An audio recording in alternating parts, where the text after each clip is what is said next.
The question is this House sit in private. As many of that opinion say aye. The contrary, no. No! I think the noes have it, the noes have it. Right. Before I begin proceedings, I would like to...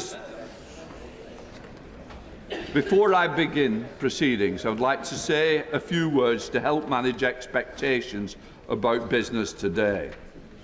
More than 160 members have indicated that they wish to speak in the first debate.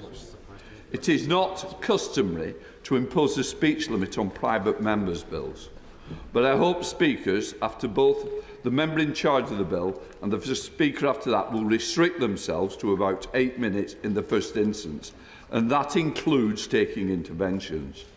The Chair will review the guidance as the debate progresses and may need to ask for shorter speeches to enable more members to contribute.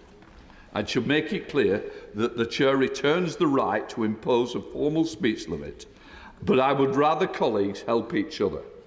At about 2 p.m, I will call front benchers to make their comments, and then we will move to end the debate.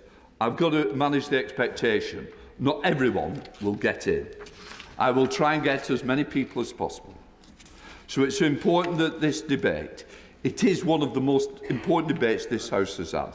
So it's about being considerate, respectful of each other, and let us listen to each other. This is for the time for the House to show itself at its best. The Clerk will now proceed to read the orders. Terminally ill adults, end of life bill, second reading. The reasoned amendment in the name of Dr. Ben Spencer has not been selected. Kim Leadbeater will now move the second reading. I call Kim Leadbeater. Thank you, Mr. Speaker. And thank you to everyone who is attending this hugely significant debate today. It is a privilege to open the debate on the terminally ill adults end-of-life bill, a piece of legislation which would give dying people under very stringent criteria choice, autonomy and dignity at the end of their lives. I welcome this debate on this hugely important issue, and I beg to move that the bill be read a second time. And let me say to colleagues across the House, particularly new colleagues, I know that this is not easy. It certainly hasn't been easy for me. But if any of us wanted an easy life, I'm afraid we're in the wrong place. It is our job to address complex issues and make difficult decisions. And I know for many people this is a very difficult decision. But our job is also to address the issues that matter to people. And after nearly a decade since this subject was debated on the floor of the House, many would say this debate is long overdue. For my part, I have tried incredibly hard to ensure that the tone of the debate has and continues to be robust, of course, but most importantly, respectful and compassionate. And I am pleased that for the most part that has been the case. I know I can be confident that that same tone of respect and compassion will be adopted by colleagues today, whatever views they may hold. This is particularly important as we have people in the gallery who have a very strong personal interest in this issue. People who hold a range of views, but some of whom have lost loved ones in very difficult and traumatic circumstances, and others who are themselves terminally ill. And I want to pay a huge and heartfelt tribute to those families and to every single person who has contacted me about this issue, and in many cases shared their own very personal stories of loss and death. I know from my own personal experience of grief that telling your story over and over again takes energy, courage and strength. And I'm incredibly grateful to you all. It is your voices and your stories which have inspired me.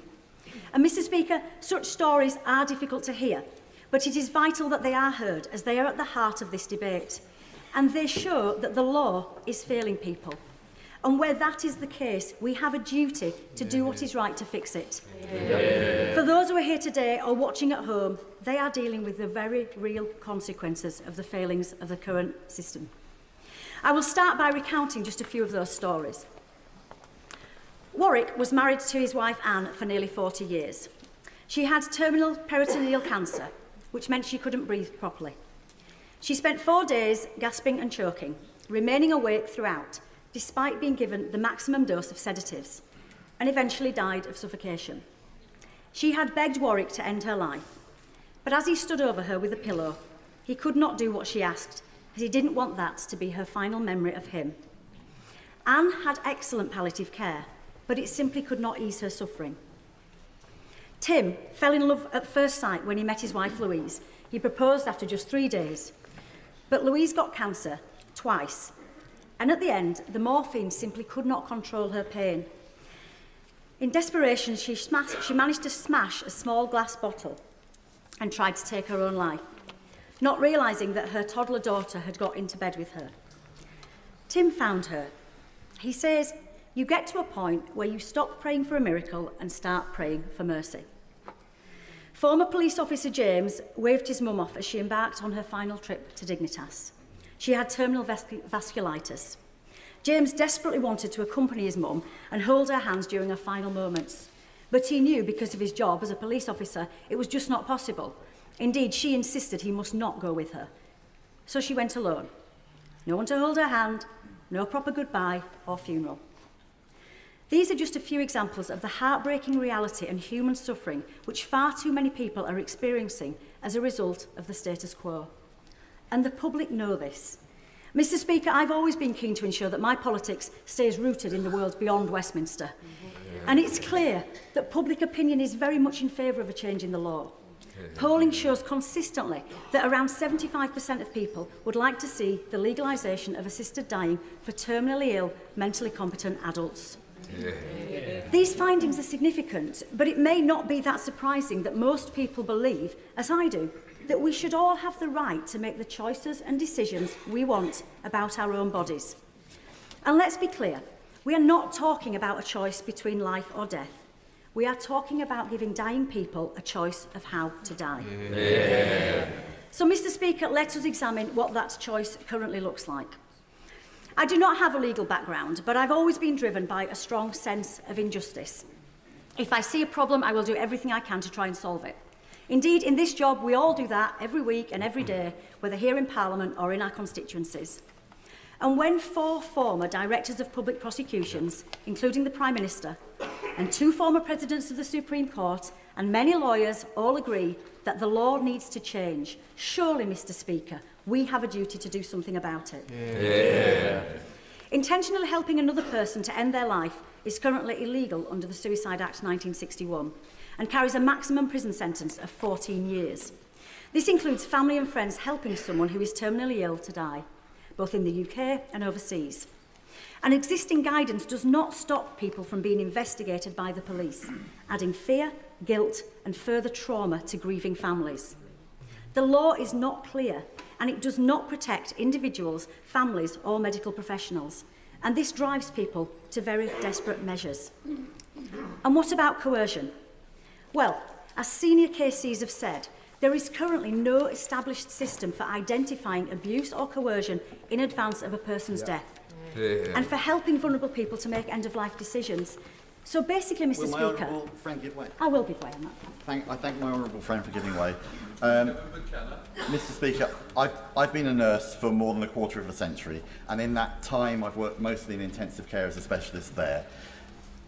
I've worked with really compassionate and very skilled, well-trained clinicians who've been taught to spot coercion. It's fundamental to our practice. Will my honourable friend agree with me that it is wrong to suggest that clinicians cannot spot coercion in these cases? He makes a very important point, and I thank him for his intervention and I thank him for his years of service as a nurse. I've spoken to many medical professionals about this issue, and they will say that this is part of their job. They are very skilled, working closely with patients, particularly dying patients, to assess their needs and have those very difficult and delicate conversations. Because at the moment, as the KCs say, we currently check for coercion in the cases where people have taken their own lives when someone is dead. This bill would make coercion a criminal offence with a sentence of up to 14 years. Surely by putting a legal framework around this really difficult situation, we will provide an extra level of safeguarding. Indeed, as one psychotherapist, who is terminally ill herself, said to me recently, coercion happens when things are hidden away. This bill would bring things out into the open. Surely that has to be safer for everyone. And let us look at what the absence of a robust legal framework looks like. I will give way. Very grateful to the Honourable Lady for giving way and thank her for giving the House the time to debate this morning. She references coercion, and I understand the point that she makes about the 2 medics. but the medics won't be able to see or have heard anything and everything at all times. People will not be put beyond challenge because subsequent to the death, if a relative claims coercion of another relative, investigation will remain. I'm just entirely unclear how, without peradventure, two clinicians can claim that there has been no coercion at any point. I mean, the right honourable member has kind of made the point for me there, in that, you know, we're going to check for coercion in a very robust system. We don't have any of that now. So at the moment, the person will definitely be dead. We have to look at the status quo by putting layers of safeguarding and checking for coercion. That's got to be better than the system that we've got now. I will. Much for giving way at that point. Colleagues are right to raise questions around coercion because all of us know, and I hosted a phone-in on LBC where people rang in and said, I feel like I have to end my life because I recognise how difficult it is for my family to see me suffering. But the limitations of this bill are that you must have 6 months to live, according to 2 doctors and a judge. So I genuinely believe that this massively reduces the risk of coercion, because we're really saying that people are so desperate to bump off their families that if they were told they had 6 months to live, they would escalate this process. They could do it sooner. She makes an excellent point. You're absolutely right. And the very strict criteria within the bill add extra layers of safeguarding, again, which we just don't have at the moment. Would my honourable friend give way? I will. I really appreciate my honourable friend giving way and have the deepest respect for my honourable friend. But one thing that really concerns me is societal or systemic coercion. Elderly people in our society pay thousands of pounds per month at the moment to be in care homes. What reassurances can my honourable friend give me that an elderly person in a care home who's been given 6 months to live, won't privately feel themselves, I'm a burden, I've been given 6 months to live. If I end my life now, I can save my family between £25,000 and £55,000. It really concerns me. Well, again, as I've said already, at the moment we have no idea whether that person would take action because we're not having those conversations. We're putting this out into the open, getting 2 medical professionals involved, getting a High Court judge involved. And actually, evidence from other jurisdictions shows very clearly that coercion tends to happen the other way.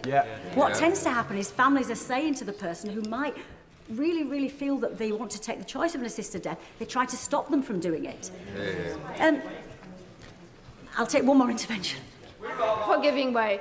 Isn't it the case that the conversations that the patients will have with the doctor will bring out exactly whether somebody has been coerced or whether actually somebody is suffering intolerably? This is, of course, the criteria. It's a suffering. It's not whether somebody worries about that they're a burden.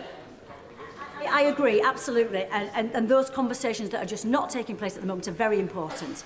I'll make some progress, if I may, Mr. Speaker. There's quite rightly been a lot of discussion about palliative care in recent weeks, and I'm convinced that a significant amount of that discussion would not have taken place without the introduction of this bill. It's a long overdue conversation, and I'm very pleased to see it happening. I've met with the Association of Palliative Medicine, Hospice UK, Sue Ryder and Marie Curie, and last week I was delighted to attend the inaugural meeting of the All-Party Group for Hospices. I also attended the fantastic Kirkwood Hospice, which serves my constituency of Spen Valley. And I want to pay tribute to the dedicated staff and volunteers across the country who work in the palliative care sector, doing some of the most vital work in society. We must do more to support them, and I look forward to working with the government and colleagues across the House in this important endeavour. And that is why I've included in the bill a requirement for the Secretary of State to report to the House on the availability, quality and distribution of palliative care. And of course, assisted dying is not a substitute for palliative care. It is not an either-or. We have some of the best palliative care in the world in this country, and when it can meet the needs of terminally ill people, it is second to none. But surely, when it cannot, the choice of an assisted death should be one component of a holistic approach to end-of-life care. The comprehensive report from the Health and Social Care Select Committee, published earlier this year, found no indications of palliative care deteriorating in quality or provision where assisted dying was introduced. Indeed, I will. Mr. Speaker, can I thank the Honourable Lady for giving way. Ever mindful of what the Honourable Lady has said about the criteria that's in place, Can I remind the Honourable Lady in particular of Belgium, where it started off with a simple project like the Honourable Gentleman, Honourable Lady is referring to today, but then deteriorated to and expanded to dementia and under 18s children, and how that impacts. So what guarantees have we that this legislation today will not end up as it will in Belgium, in which case anything goes? Is that the Honourable Lady? Is that what the Honourable Lady really wants? I don't want it. Does she? The Honourable Member for his intervention. But look, let's be very, very clear. A huge amount of research has been done by the Health and Social Care Select Committee and indeed by myself and others. The model that has been proposed here is nothing like happens in Belgium. It is nothing like happens in Canada. It is strict, stringent criteria, and if this House chooses to pass this bill, that criteria cannot be changed. And I'll come on to that. I will. To the Honourable, I'm grateful to the Honourable Lady giving way and congratulate her on the measured way in which she's conducted this debate over the last few weeks. On whatever side of the House, whatever the side of the debate, I'd like to recognise that. It's not always the case. But is it not the case that this crosses a new irreversible medical red line for doctors and for nurses? And is it not the case that in other bills that we've seen through in this House over the years, that the safeguards invariably over time become obsolete? So the safeguards in this bill, however well meant, should be seen as temporary safeguards, not immutable safeguards. Absolutely not. I mean, I respectfully disagree with the Honourable Gentleman. The countries where a bill of this nature has been implemented, the safeguards have been in place and the boundaries have never changed. I'll take one more and then I must make some progress. I thank the Honourable Lady for giving way, and I have a great deal of sympathy for the arguments that she's making. However, we have seen time and time again excessive judicial activism taking the words in this House and expanding their meaning into places we had not seen in the first place. So what reassurances can she give that the words in her bill will be respected by the judiciary and we won't find ourselves in a decade's time in a totally different place that this House did not intend? Very good. Gentleman for his intervention. The courts have repeatedly put this issue back to Parliament. This is not their domain. This is the legislation and it is not their domain. It is strict criteria. I must make some progress.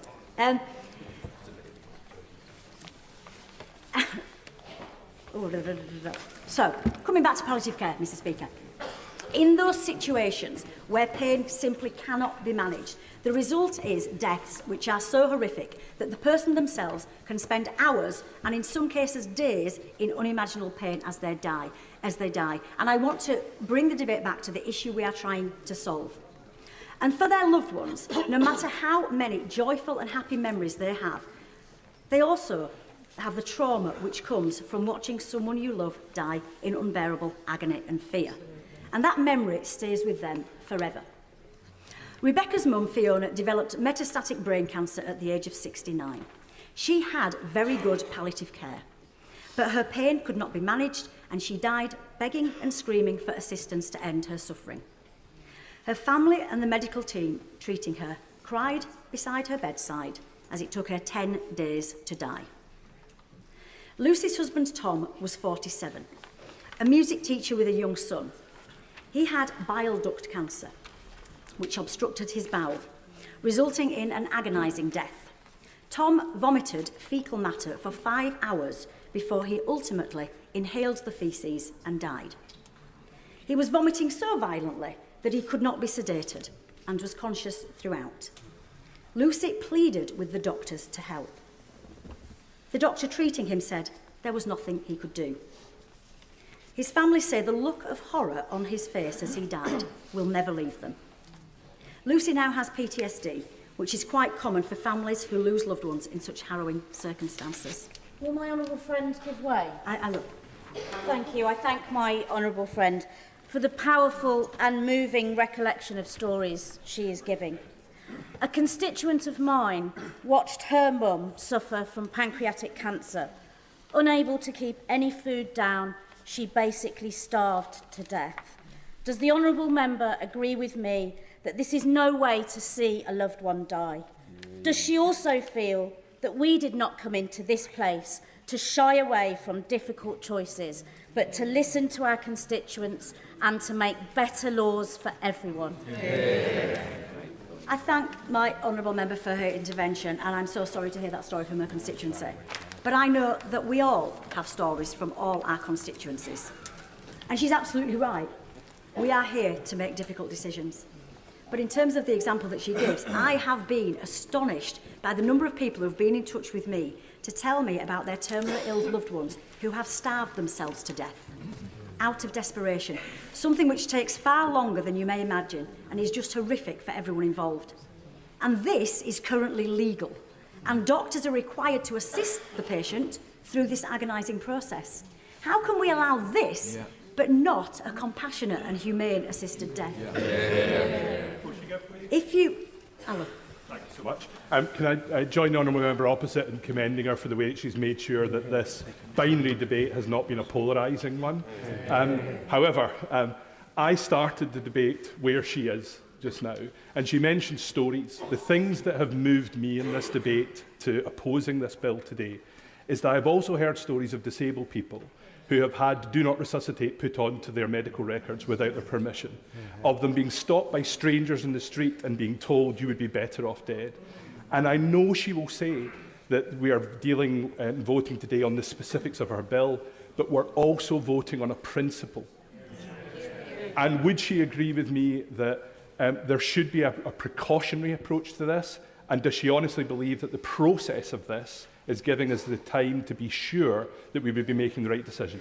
The honourable member for his intervention, and I will come on to some of those points further in my speech. But let's be very clear, the title of the bill is terminally ill adults. It is not disabled people, it is not elderly people, as someone else referenced. The criteria are very, very clear. And I come back to the status quo, which is the problem that we're trying to address. If you want to avoid the trauma of some of the harrowing circumstances I've described, you can have an assisted death, just not in this country. If you have £10,000 or £15,000, you can make the trip to Switzerland or elsewhere. But because of the current legal position, it is often a deeply distressing and very lonely experience, shrouded in secrecy, with people feeling like criminals as the fear of prosecution hangs over them. Ilana's husband Crispin had late-stage MND. He was paralysed, and Ilana is a wheelchair user herself. But at his request, she took him on what was a traumatic and difficult journey to Switzerland. She describes the intense stress and anxiety she felt due to the total secrecy of their plan. And we can only imagine what the journey home was like, on her own, with an empty seat beside her. And of course, Mr. Speaker, there are those terminally ill people who take matters into their own hands. Gareth's father, Norman, served in the Welsh Guards. He was a strong man, but his final 5 years were full of pain and discomfort. He had prostate cancer, which he lived with for 15 years. He was given good initial hormone therapy and chemo, but the cancer spread everywhere, and the pain could not be eased. And one day, when it all became too much, he went into his garden with the gun he owned and shot himself. Gareth's sister rushed to his house and found him. Gareth said his father just wanted the pain to stop. And there is Peter from Murfield in my own constituency. Peter stopped me in a car park a couple of weeks ago to tell me the harrowing story of his beloved wife, who was diagnosed with metastatic cancer aged 52. The treatment was ineffective and her symptoms were unbearable. She took an overdose of her medication and Peter found her and took her to hospital. She recovered and he brought her home. But the following day, she made another attempt to take her own life, in a way which is too awful to describe. Peter found her dead, and he spent the next 8 hours being questioned by the police. It's estimated that over 600 terminally ill people take their own lives every year. Often patients will store up medication.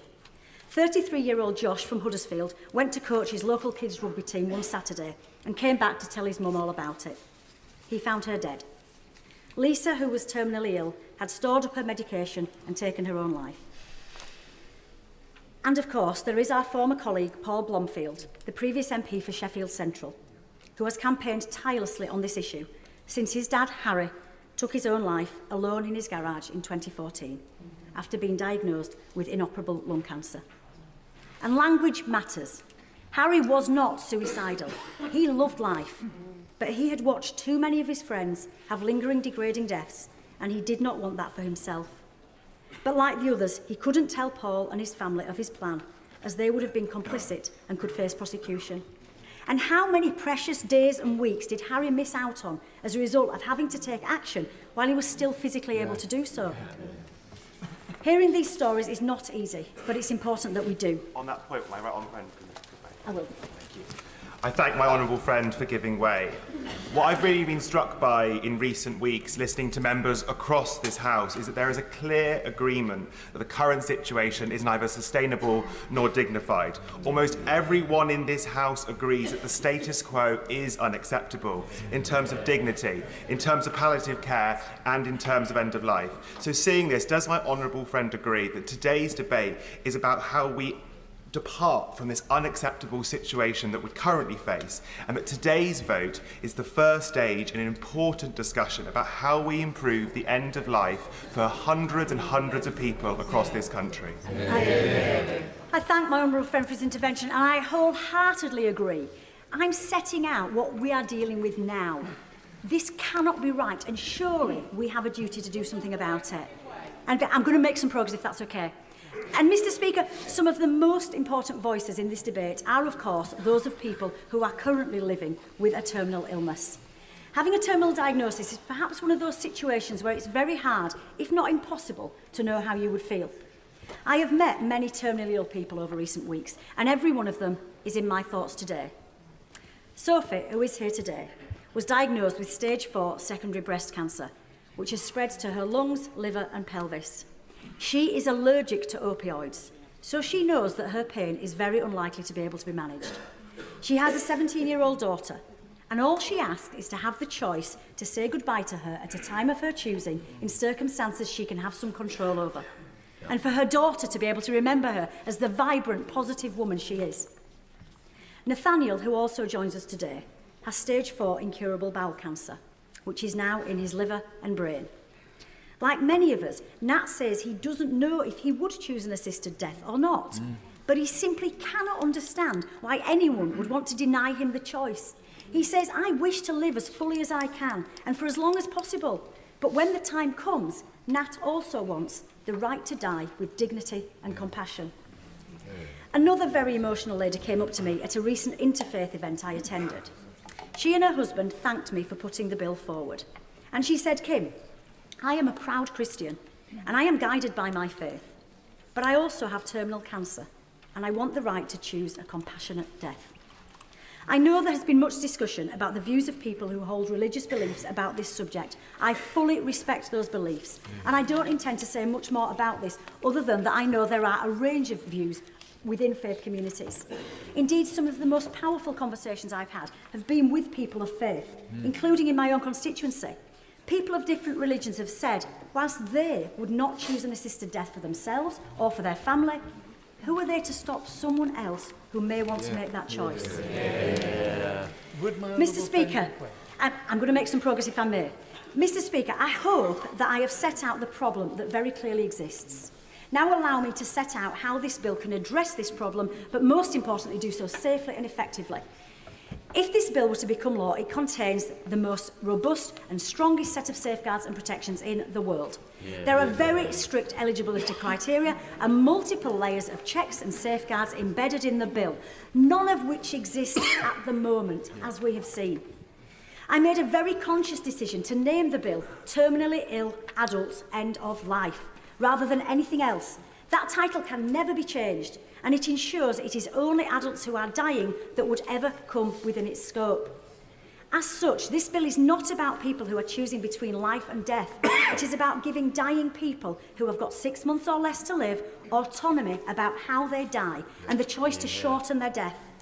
The bill does not apply to people with mental health conditions. It does not apply to the elderly. It does not apply to people with chronic health conditions, and it does not apply to disabled people. Unless, of course, they have a terminal illness, in which case they would and should be entitled to the same rights as anyone else. Yes, I will. I'm grateful to the honourable member for giving way. One group of people that are not often talked about are the learning disabled. Now, in clause 9(3)(b), it says that if an assessing doctor has any doubt as to the capacity of the person, that they may refer them for a further psychiatric assessment. Would the honourable member consider, if this bill is voted for today, would she engage in a debate about whether that language should be strengthened from may to must, and whether the training that is required and the experience of the assessor is strengthened as well? Excellent point, and she also highlights a community who we must consider in light of this bill. I would absolutely be open to that conversation at Bill Committee. I think it's a very, very valid point. There are different views within the disabled community. As Professor of Disability Research Sir Tom Shakespeare says, it's unacceptable that people with disabilities continue to face social stigma and inequalities. However, it would be a mistake to conclude that we should oppose legalising assisted dying for terminally ill people until those wider problems are fixed. It is paternalistic and wrong to imply that inequalities will be resolved by reducing choices. A clear, transparent legal framework for end-of-life choice is better for everyone. He is right. There is, of course, still work to do in the fight for equality for people with disabilities, but once again, it's not an either-or. I will campaign alongside many others in this place for those rights, but I will also campaign for the rights of terminally ill people, because their rights are as important as anybody else's. Would my honourable friend... I will. I'm very grateful to her, and I have huge respect for the way in which she's conducted this debate over the past few weeks. My concern is that she has focused today on the individual and the individual choice. But we are here to legislate for society as a whole. And in legislating, what we are saying if we pass this bill is that this is okay to take that choice. And there will be some people... Absolutely. There will be some people who are in that situation, with 6 months of their life to go, who actually will then feel, ought I to do this? Is this something that I now should do? And it brings into play a whole set of considerations which are about, is it better for my family? Is it financially better for my family? In ways that at the moment are out of scope. So I think rather than simply focusing on the individual suffering, which we all recognise is acute, we must actually broaden it out to the impact that the legislation will have on society as a whole. I thank the honourable member for his intervention, and what I would suggest is that actually this bill will give society a much better approach towards end of life. We're already seeing conversations about dying and death in a way that we haven't seen, I don't think, enough in this country. We have to take a holistic view, and indeed that's what's happened in other countries and other jurisdictions. Having those deep and meaningful conversations about death and dying is really, really important. But he actually quite nicely brings me on to the protections and safeguards within the bill. Under this bill, yes. I'm very grateful to her for giving way, and on precisely that point, a decade ago I voted against this bill. I felt maybe it's not perfect, maybe there's more things that I need to know. And she's absolutely right, we haven't talked about death again for 10 years, we've never considered this legislation. The truth is, if we vote against her bill today, it will be the end of the conversation once again for another decade. He's absolutely right. And how many people will go through the situations I have described if it's another 10 years before we address this matter? Under this bill, I'm not going to take any more interventions now, I'm afraid, because I'm very conscious there's lots of people who want to speak, and I know the Speaker is very conscious of that as well. Under this bill, any terminally ill person who wants to be considered for an assisted death would have to undertake a thorough and robust process involving 2 doctors and a High Court judge. No other jurisdiction in the world has those layers of safeguarding. The person requesting assistance must have mental capacity and a settled wish at every stage. That means they must repeatedly demonstrate that they understand the information relevant to their decision, the ability to retain that information, and to use or weigh that information as part of the process of making the decision. We know that capacity can fluctuate, which is why it is assessed at every step of the process. I'm sorry, I'm not going to take any more. I need to make some progress. The court must speak to one of the doctors and can hear from anybody else they deem necessary. If there is any evidence of coercion, the court will not approve. And if it emerges subsequently, the court order could be revoked. It's also important to know that the person can change their mind at any time with periods of reflection built in. Having consulted at the highest levels in the judiciary and the medical profession, I know they can and will fulfil these safeguarding responsibilities and have the expertise to do so. And let's be clear, Mr. Speaker, as my honourable friend said earlier, this is not brand new territory for doctors. Doctors working in partnership with other clinicians are already required to manage complexity in end-of-life decision-making. I follow the request of the BMA that doctors should be under no obligation whatsoever to participate. But if they do, they will receive appropriate training and support, and doctors should be able to use their professional judgment when and if a conversation takes place, taking their cue from the patient, as they do in many other issues. And I welcome this patient-centred approach. Many doctors feel the change in the law would safeguard clinicians and patients by making everything explicit. And Mr. Speaker, when it comes to the detail of what assisted dying would look like, we have the benefit of drawing on the experience of 31 countries around the world, jurisdictions around the world. I could talk extensively about the international experience of assisted dying. The Health and Social Care Select Committee report did a brilliant job of this. And this bill has looked at best practice and also models which I, and I know many others, would not be comfortable with us having here in England and Wales. Reflecting on their experience, clinicians in Australia say, through deep and meaningful conversations between doctors, patients and their loved ones, we can dispel fear, reduce suffering, bring death and dying out of the shadows, and so allow patients and their families a better quality of life and a better quality of death. And as one Australian Member of Parliament said, we have brought behind closed doors practices into the open and given dying people meaningful, transparent choices. Crucially, none of the fears that were put forward as reasons not to change the law have been realised. The status quo was broken and assisted dying works. And evidence from around the world shows that the option of having an assisted death actually lifts the fear that terminally ill people have, and many never actually use it. But they are able to make the best of the time they have left due to the comfort and reassurance it provides. People talk about a slippery slope, but the Health and Social Care Select Committee found that not one jurisdiction which passed laws on the basis of terminal illness has expanded its scope. And none of the jurisdictions which have introduced... It's absolutely true. That is absolutely true. And as the courts, both here and in Europe, have made clear repeatedly, Parliament is sovereign. And this bill could not be made any broader through any judicial process. And Mr. Speaker, speaking of process, with reference to the bill, having listened to what I know are genuine concerns of members about ensuring we get this legislation right, I want to commit to the House that if the bill passes second reading today, which I sincerely hope it does, I am minded to move a motion that gives the Bill Committee the power to take oral and written evidence in order to ensure that a thorough approach continues to be taken. That is not normal procedure for a private member's bill, but I think it is the right thing to do. I also want to reassure colleagues that the Bill Committee will meet over a number of weeks, meaning there is ample time for full consideration of the details of the bill, including amendments.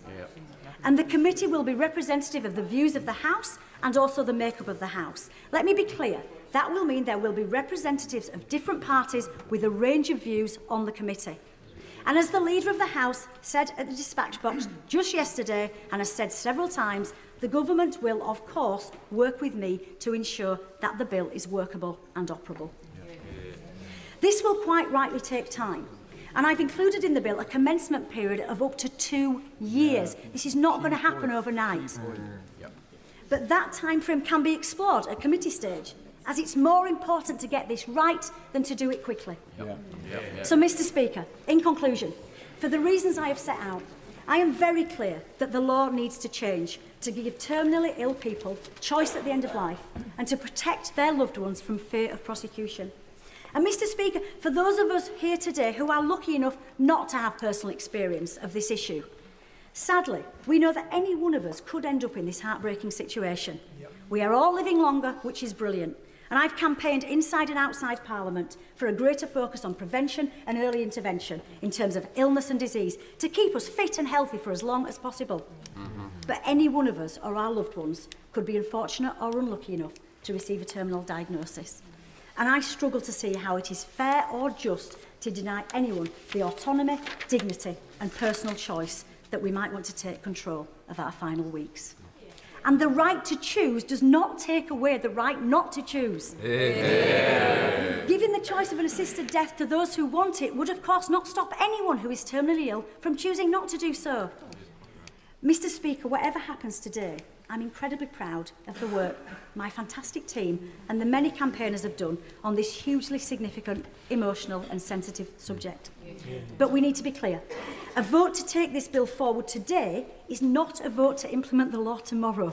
Yeah. It is a vote to continue the debate. Yeah. It is a vote to subject the bill to line-by-line scrutiny in Bill Committee, at report stage and at further reading. And then, of course, the bill will go to the Lords for, I have no doubt, will be further robust debate and scrutiny. Yeah. Mr. Speaker, this will be a thorough process, focused on one of the most significant issues of our time. An issue that people across the country clearly want us to address, none more so than the many families who are facing the brutal and cruel reality of the status quo. Today is the beginning, not the end of that process, but the debate can only continue if colleagues join me in the I lobby today, and I wholeheartedly encourage them to do so. I beg to move that this bill be submitted. Yeah. The question is that the bill now be read a second time. Lenny Kruger. Speaker, I think you indicated that I could speak for a little longer than 8 minutes. Thank you very much. I just don't want to have too much grumbling at the 8-minute moment. I'll take about 15 minutes with, and time for interventions. So may I start by paying tribute to the Honourable Lady for her very powerful speech, and indeed for the way that she's led this campaign with great respect and sensitivity, and to use the contested words, with great dignity. And she and I knew each other before we were MPs, when we both worked in the charity sector, and I like and admire her greatly, and I know that we have more in common than might appear today.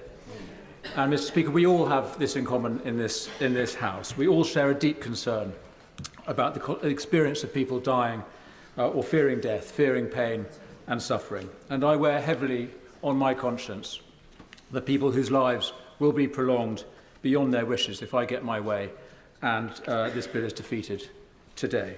I will not disregard those people or minimise their anxiety. And we will hear those voices in today's debate, and we've heard many of them already, spoken through honourable members in what I know will be very moving speeches. But, Mr. Speaker, if I voted for this bill, I would have on my conscience many more people whose voices we cannot hear. The people who would be vulnerable in consequence of the huge changes that this bill would induce in our society and in the NHS. And my view is that if we get our broken palliative care system right and our wonderful hospices properly funded, we can do so much more for all the people that we'll hear about today, using modern pain relief and therapies to help everybody die with a minimum of suffering when the time comes. But we won't be able to do that if we introduce this new option. Instead, we will expose many more people to harm. Mr. Speaker, I want to go through the bill in a moment, but first a word about process in response to the points made by the Honourable Lady there. This bill is simply too big for the time that it's been given. And I implore honourable members not to hide behind the fiction that it can be amended substantially in committee and in its later stages.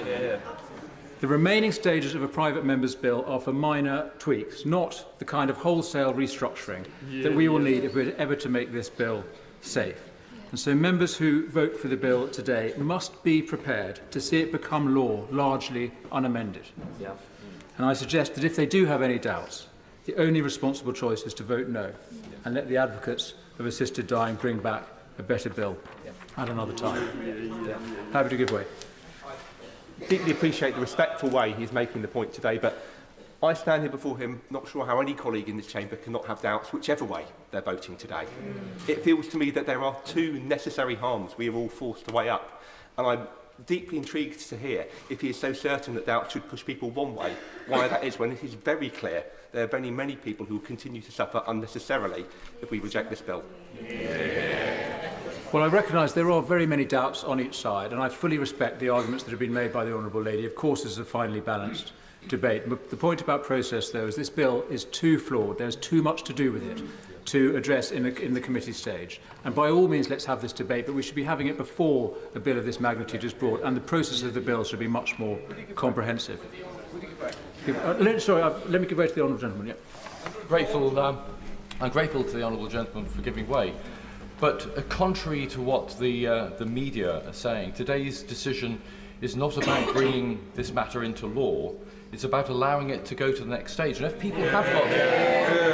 people have got misgivings, surely rather than making the assumptions that he is now today, assuming that in fact it cannot be corrected or amended to make it palatable to people who we all have doubts, that surely today's vote is to simply say, let it go to the next stage. The final decision at third reading is the one that is the critical one to decide whether it goes to law or not. I think I made the point that this bill is too comprehensive and there's too much in it to address in the process of a private member's bill. And if the honourable gentleman thinks there are serious concerns with this bill that he thinks he would not be prepared to see come into law, then he should not be supporting it today. But let me try and explain. Let me move on now to try and explain what the concerns with the bill are that I think are too comprehensive to be dealt with in any committee stage. Now, I recognise how hard the Honourable Lady has worked to try and ensure that it is safe, and I don't believe it is for these reasons. So let's start at the beginning. The process starts with a conversation between a patient and a medical practitioner, not a doctor necessarily, just a medic of some sort, unspecified at this stage. If the patient tells their ordinary family doctor that they want an assisted death, the doctor is obliged to either explain how it works or to pass them on to someone who'll do it, which is probably what will happen, by the way, I think, Mr. Speaker.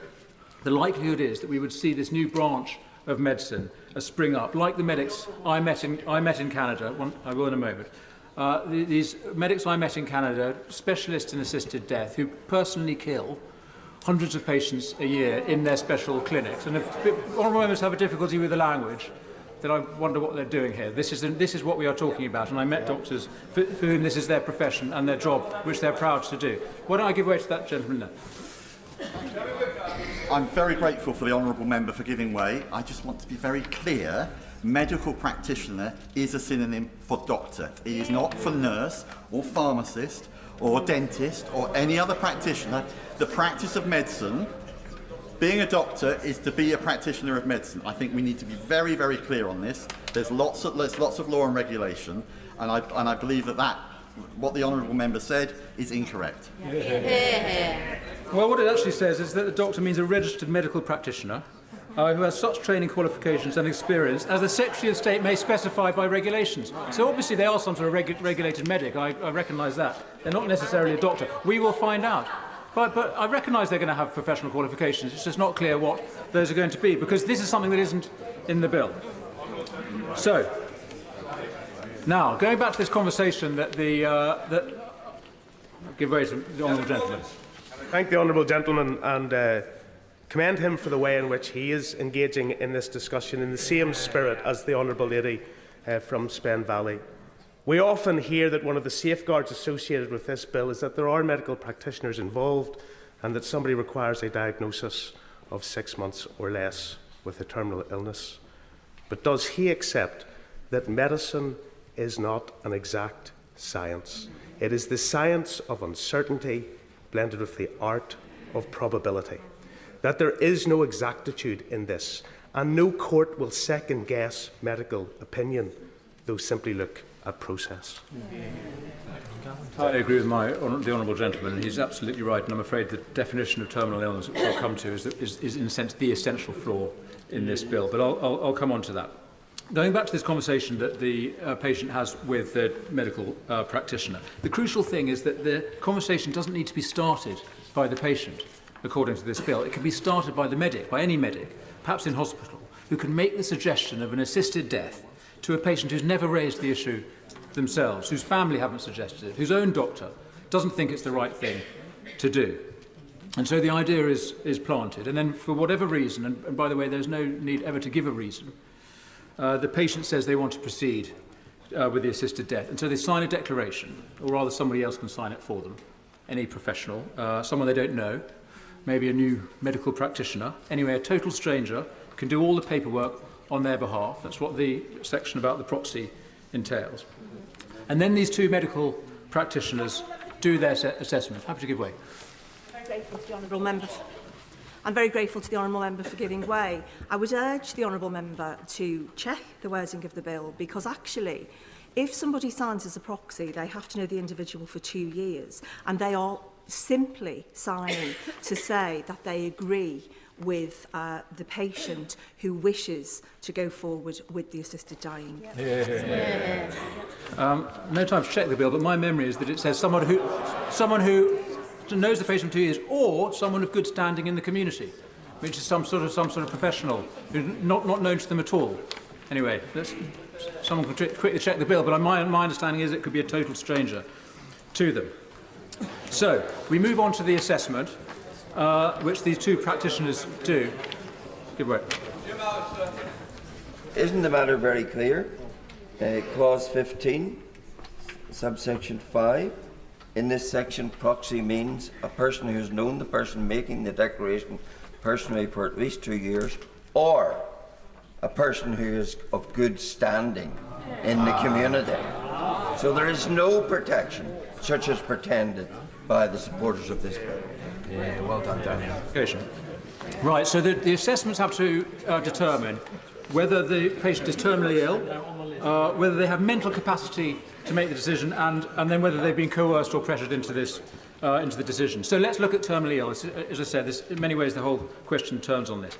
I'm afraid this is a term of great elasticity, almost to the point of meaninglessness. It is well known, as the Honourable Gentleman said earlier, that it is impossible for doctors to predict with any accuracy that somebody will die within 6 months. It is a purely subjective judgment made in this case by a doctor whose job is approving assisted death. They simply have to determine for themselves that not that it's reasonably certain that death will occur, but it can be reasonably expected. So basically, it's possible. I'm grateful to my honourable friend for giving way. The thrust of the bill, as I understand it, is to ease suffering and pain with a patient who has a diagnosis who is going to die of the condition which has been diagnosed. But that right could only be exercised within a 6-month period. The pain could be a lot longer than that. The discomfort could be a lot longer than that. Has he heard, because I haven't, what is the importance of 6 months? Why not 8? Why not 10? Why not 12? And what would stop people challenging it on the grounds that the dam has been breached, the 6 months is entirely arbitrary, and therefore it could and indeed should be extended by negative resolution of a statutory instrument? My honourable friend makes absolutely the right point, and I'm afraid to say that is absolutely the case. It is completely arbitrary, the 6 months cut-off. It's impossible to determine. It's a line in the sand. And of course it could be challenged, as so much of this bill could be challenged on human rights grounds, because every one of the safeguards that has been introduced by the Honourable Lady is in fact, in practice, will be a barrier and a discrimination against the new human right that has been awarded to one group that should of course be awarded to all, if it's being conceded in this way. Give way. I thank the Honourable Gentleman for giving way. Earlier this week, myself and other colleagues met with two eminent doctors who were former presidents of the Association of Palliative Medicine, and they raised that some of their serious concerns about this bill are the fact that the doctor or medical practitioner who makes the assessment need never have met the person they are assessing or been involved in their care at all. I wonder what the Honourable Gentleman makes of that. Lady, she makes a very important point. It's why, although I'm not going to get into the question of public opinion, the polling, because it's so contested, but there is a very clear evidence that the doctors who work with the dying and the palliative care professionals are in a great majority opposed to a change in the law, both because they see the damage that it will do to the palliative care profession and services, but also because of the danger that they see for vulnerable patients. So I'm grateful to her point. But I give way, yes. I thank him for giving way, and I appreciate that he talks to us as a medical professional, and we need to listen to his views. But isn't it true that any medical assessment is an approximation, something that you cannot say for certain? And isn't it therefore true that for this decision too, we cannot be 100% certain, but that is a way of life, and we cannot make 100% good legislation, because at some point we have to make a decision on balance whether something has merit or not. And for that reason, we should vote for this legislation. To the Honourable Lady, especially for promoting me to the status of a doctor. I'm actually a charity worker and a political hack by background. But she's good of her to credit me with these skills. Maybe I should set myself up as a medical practitioner. Yes. I'm grateful to her points, and of course she's absolutely right. There are difficult judgments that have to be made by medics and indeed judges all the time. I think this is a very dangerous one to give them that power to do. It would be very inappropriate. Now, the whole question about the 6-month cut-off is very important. Acknowledge all the points that have been made, but the fact is there's another problem with this definition about terminal illness. The fact is that almost anybody with a serious illness or disability could fit this definition. And I recognise that these are not the cases that the Honourable Lady has in mind for this bill. Of course they're not, but that's the problem with the bill. Because all you need to do to qualify for an assisted death, for the definition of terminal illness under this bill, is to refuse treatment, like insulin if you're diabetic. Or in the case of eating disorders, and I bring in my Honourable Lady and I've worked on this topic together. In the case of eating disorders, you just need to refuse food, and the evidence is, in jurisdictions around the world and our own jurisprudence, that would be enough to qualify you for an assisted death. Does he accept that every day in the NHS, patients refuse treatment and indeed food, and that there's currently oversight legally around coercion, around other things in that? And wouldn't, by bringing this legislation in, we'd actually strengthen protections around those areas? Yeah. I'm perplexed by this argument. The suggestion that there may be coercion, of course there will be, and abuse and all sorts of injustice that go on in the current system does not mean to strike me as an argument for regulating and licensing assisted suicide. So if there are concerns that we have about practice in the NHS, let's deal with that. Let's not license suicide, which, by the way, again, evidence from around the world shows increases suicide in the general population. So suicide is contagious, and Oregon, which is often pointed to as an example in this debate, or in suicide outside assisted suicide laws, rose by 1/3 since assisted suicide was legalised. So there's enormous contagious effects if we were to regulate and licence it in this way. Good way. The honourable member for giving way, and he's making an excellent case for the bill to pass today. Because what you're actually doing, sir, is saying that there are specifics that need debate, analysis, discussion in great detail in committee. That's the whole point of it. And if it's not done with properly in committee, if it's not done within committee, then it won't pass the third reading. Your suggestion is, because you don't like specifics, that actually we can't discuss it in any form of detail. I'm sure the Honourable Lady is delighted to have the support of the Honourable Gentleman with his bill, with the bill, and I'm afraid to say I refer him to the point that I was making. This is the inappropriate process. My Honourable friend wants to intervene. I'm very grateful to my Honourable friend who's making a superb speech, as I expected him to do. And on this issue of process, I say to the Honourable Gentleman from Boston and Skeddesk, my constituency neighbour, when I introduce bills to this House, very serious bills, he will know that those bills, and I think of one in particular, the Restorative Powers Bill, which has become an act, 3 independent reports preceded it, pre-letter of scrutiny of both houses of Parliament across the House, before we went into committee. The point is that process should take place before we consider it here at second reading, not after. Correct. I'm very grateful. Right, what I'll do now is I'm just going to get to run through the end of the process before I take any further interventions. So I explained that pretty much anybody with a serious illness or disability could work out how to qualify for this bill, for an assisted death under this bill. And if members think that it's far-fetched, that's what happens everywhere else, that assisted suicide is legal, including in Oregon. Councillor Nettles, point of order. He's using the incorrect language. It's not suicide. That's offensive. Please correct your language, Mr. That's not a point of order, Danny. I'm grateful for I'm afraid to say, and I'm sorry if offence is given, the fact is that the value of actually having a bill in black and white is that we do need to see what the law really is. And what this bill would do, it would amend the Suicide Act of 1961. It will allow people to assist with a suicide for the first time. So I'm afraid that is, I mean, I respect the Honourable Lady's concerns there, but I'm afraid we do have to use the proper language here. So, Just quickly on this point about the broad scope. If you think that people with anorexia or other conditions that we would not regard as terminal couldn't happen here, consider the young people in the UK today who are given a diagnosis of terminal anorexia and put on a palliative care pathway, essentially assigned to death. And of course these are extreme cases, Mr. Speaker, but there are a lot, I'm not going to give way again. There are a lot of these cases, I'm afraid, and I mention them to show how wide open this bill is. Can I just say to Honourable, please keep a little calmer. You've intervened twice already. We have lots of other people in this House who also need to be heard. Danny Cribb. And I think particularly of disabled people, Mr. Speaker, many of whom require constant treatment to stay alive, all immediately and by definition eligible under the terms of this bill for a state-sponsored death.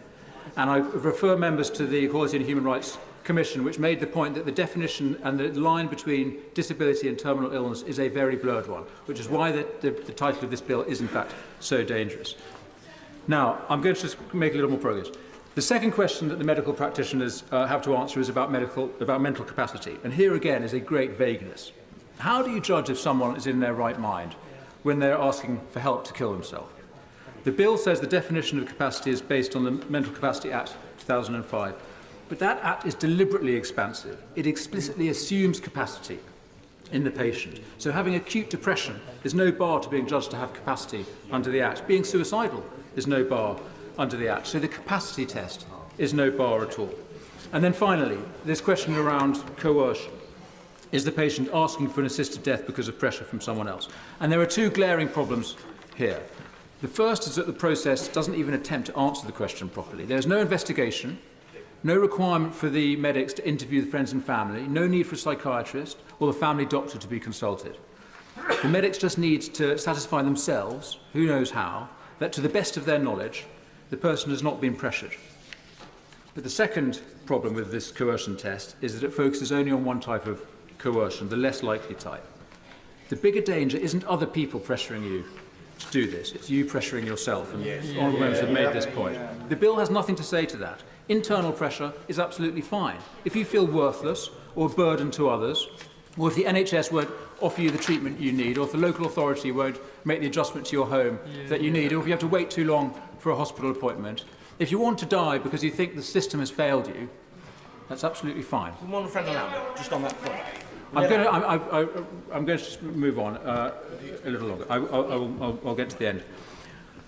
Right, so that's the medical stage. I'll just jump straight to the judicial stage. The medical practitioners sign it off, and the judge has to confirm all these same tests as well. And, of course, many eminent judges have made the point that this would overwhelm the family courts if this test was applied properly. But it won't be, because the bill assumes that judges will fulfil this sort of new inquisitorial role, actually look into cases as investigators, which is entirely unknown in the English common law. But it won't require any actual investigation. There's no requirement for the judge to even meet the applicant.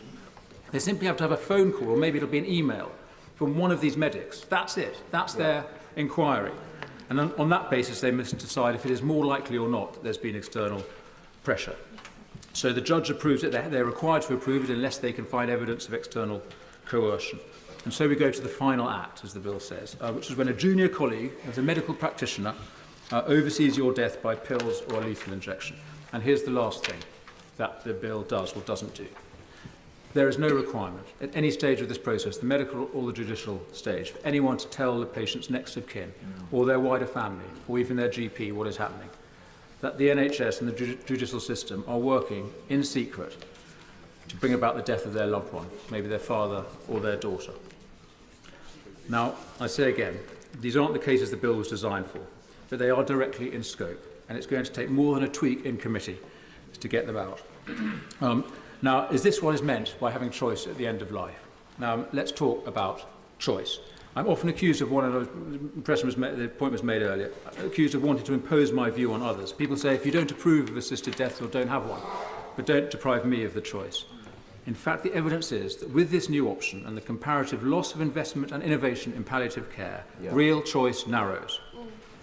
There is a broader point to make about choice, which is that no man or woman is an island. And just as every person's death, even a good death, diminishes us all, so we will all be involved and affected if we make this change. The bill will not just create a new option for a few and leave everyone else unaffected. It will impose on every person towards the end of their life, on everyone who could be thought to be near death, and on their family, this new reality. The option of assisted suicide, the obligation to have the conversation around the bedside, in whispers in the corridor. Is it time? And it will change life and death for everyone. Now, coming to the end, Mr. Speaker, I am very aware of the terrible plight of people begging us for this new law. I think we can do better for them than they fear. But we also need to think in real human terms what the effect would be on the choices of other people. And I don't mean the people who get there, who are used to getting their way.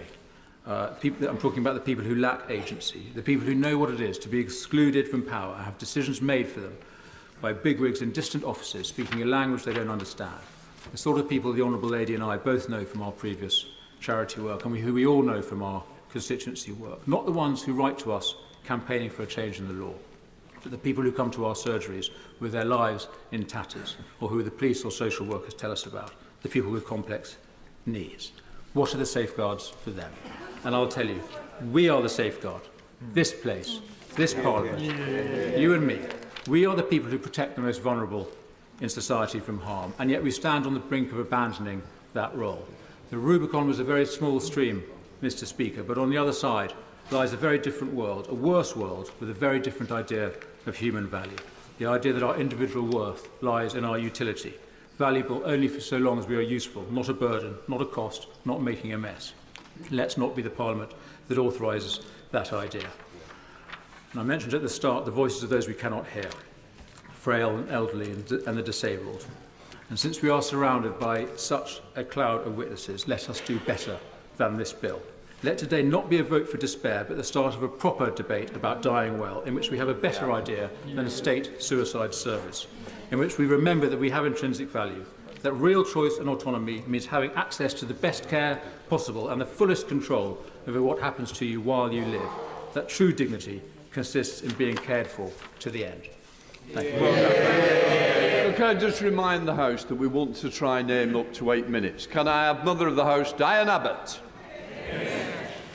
I should like to congratulate the members of SPEC for bringing forward this bill, which has been the occasion of a very important national conversation. But I would recall to the House that in 1969, Parliament voted to abolish the death penalty for murder. Public opinion was actually against this, but MPs believed on a point of principle that the state should not be involved in taking a life. It was a bull today. I am not against legalising assisted dying in any circumstance, but I have many reservations about this bill, and in particular, I do not believe that the safeguards are sufficient. They are supposed to be the strongest in the world because of the involvement of a High Court judge. But the divisional courts have said the intervention of a court would simply interpose an expensive and time-consuming forensic procedure. And Sir James Munby, the former president of the Family Division of the High Court, has said recently, only those who believe implicitly in judicial omniscience and infallibility, and he adds that he does not, can possibly have any confidence in the efficacy of what is proposed. Is a judge supposed to second-guess doctors? Will the judge make a decision on the basis of paperwork? Or will there be a hearing in open court? And where will be the capacity in the criminal justice system to deal with all this? So far from being a genuine safeguard, the involvement of a judge could just be a rubber stamp. Well, my learned friend, Yes. In more than 2/3 of our care proceedings involving the most vulnerable children in our society, they cannot complete those care proceedings within 6 months. Yeah. Does my learned friend agree that there is a real concern that this safeguard is not deliverable or risks being the rubber stamp that I know that my learned friend doesn't want it to be? I entirely agree with my honourable friend. Robust safeguards for the sick and dying are absolutely vital to protect them from predatory relatives, to protect them from the state, but above all, to protect them from themselves. And I can imagine myself saying that in particular circumstances. Others will worry that assets they had hoped to leave for their grandchildren are being eroded by the cost of care. And there will even be a handful who will think they should. I'm very grateful to the Honourable Lady for giving way, and she makes her case powerfully, but can I ask her to comment on the current situation, whereby people ask themselves the questions she has just asked today? What safeguards are there to do so? Yeah. But if this House passes this legislation, the issues that I have raised will become even more foremost in people's minds. We are told that there is no evidence of coercion in jurisdictions where assisted suicide is possible. But people do not generally write letters to sick relatives urging them to consider assisted suicide and then put the letter on file. And coercion in the family context can be about not what you say, but about what you don't say. The long, meaningful pause. Yes, of course. Giving way. As a medical professional and surrounded by even more senior medical professionals, we can all say we all miss things when there's tangibles in front of us. The shadow on x-rays, the markers on blood tests. We miss things as professionals when we can actually see them. What evidence will we have, or what security will we have of picking up things that we can't see, like coercion? That is the point. Coercion is something that you will have no material evidence of and that you cannot see. People keep saying that this bill can't be amended. Of course, any future government could bring in new clauses. And we can see what happened in Canada, which introduced assisted dying in 2016 for adults with terminal illnesses. In 2021, it was extended to people with no terminal illness and the disabled. And in March 2027, anyone with a serious mental health problem will also be eligible. The House should remember that no bill... Would the Honourable Lady give way? Thank you. On that point, my daughter Maria lived her life with severe disabilities and health conditions, and since her birth, we were told many times that she might have only 6 months to live. She lived for 27 years. Crucially, Maria was non-verbal. And I am filled with dread and fear for those other people like Maria who are non-verbal and don't have that capacity, and what might happen to others like Maria if they aren't loved and cared for and have somebody speaking out for them. I have heard so many stories like that.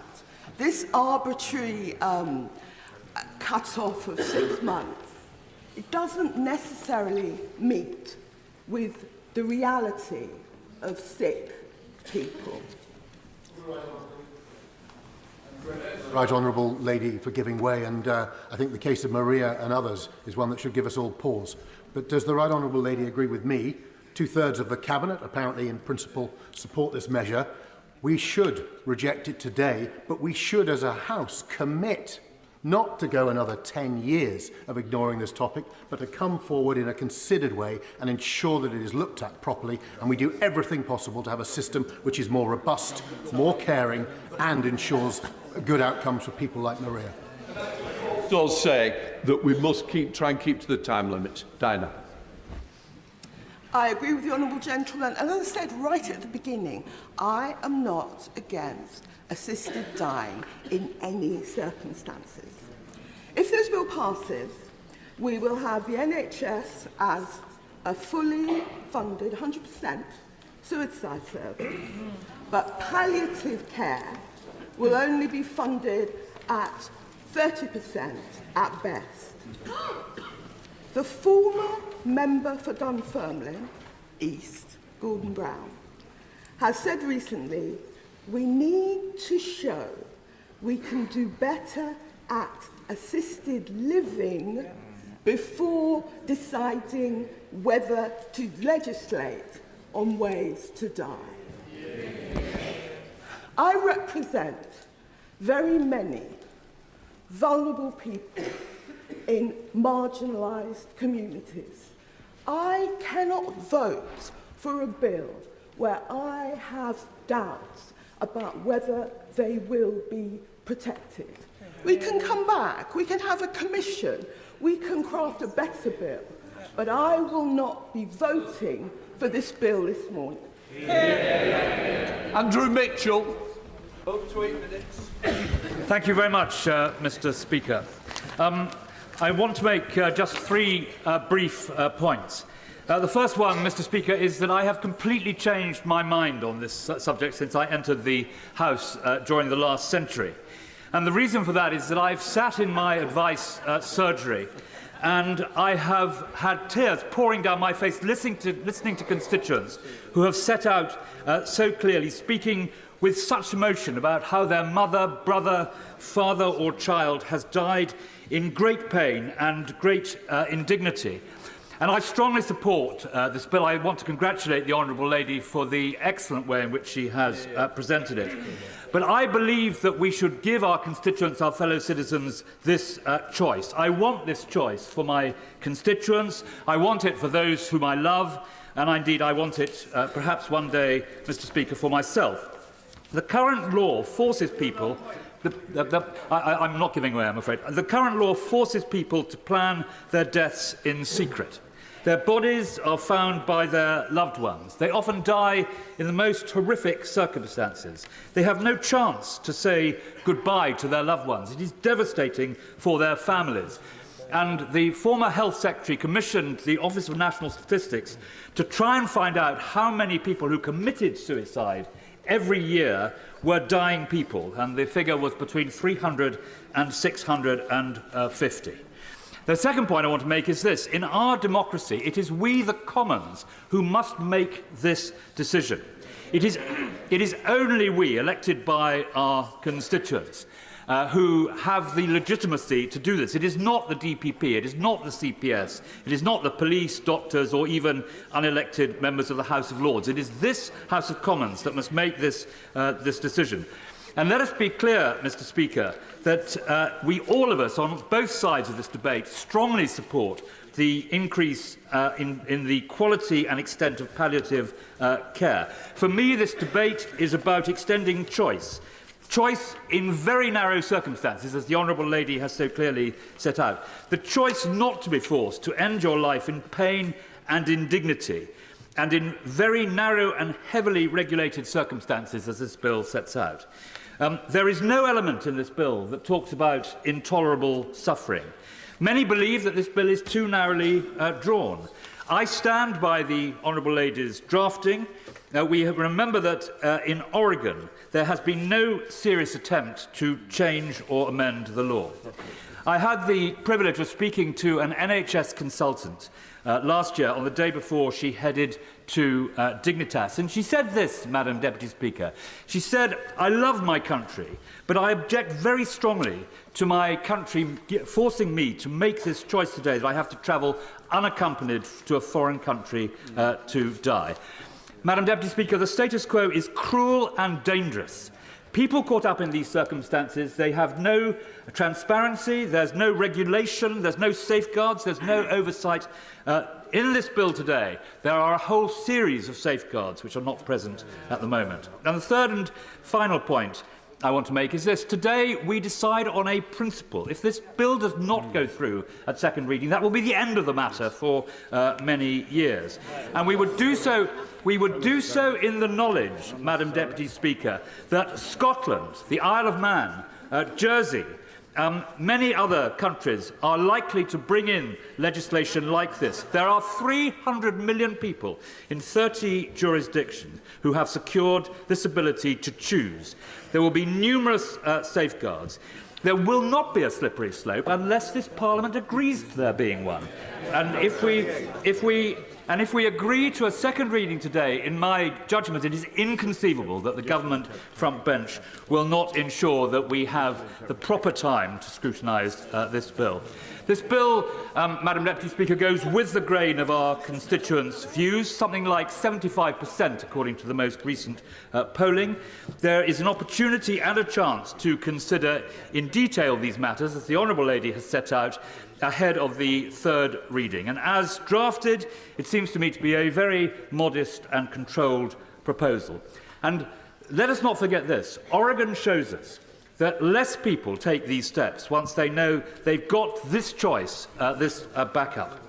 Madam Deputy Speaker, I end by something I have never forgotten. Some years ago, speaking in a debate, listening in a debate to a young man who had recently lost his father.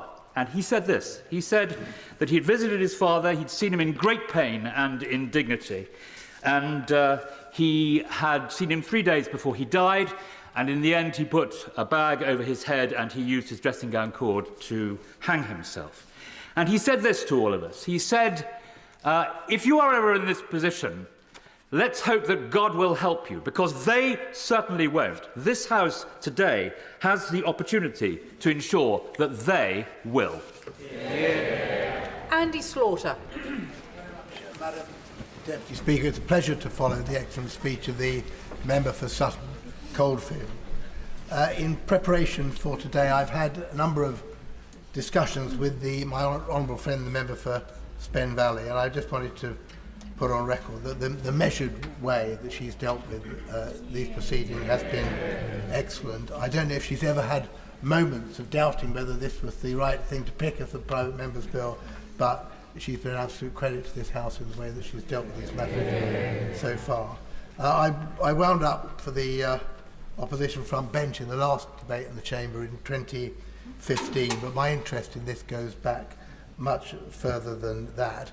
And like all members of this House, I have had hundreds of emails from constituents on both sides of the argument here. Many asking me to oppose the bill today have come from people of faith, and I wholly and entirely respect what they say. But they are the first people also to say that this is an individual decision for every individual member in the House today. Because I've been at the bottom of the list for so many years, being called, I have great sympathy for those who find themselves there today, and so I'll try and keep my remarks to one narrow point, which is the legal context of the bill. There is, I think, a false dichotomy that the law, as it stands, is fit for purpose, and that we go into the unknown with the bill that's before us. And that we should somehow keep the safety of the status quo.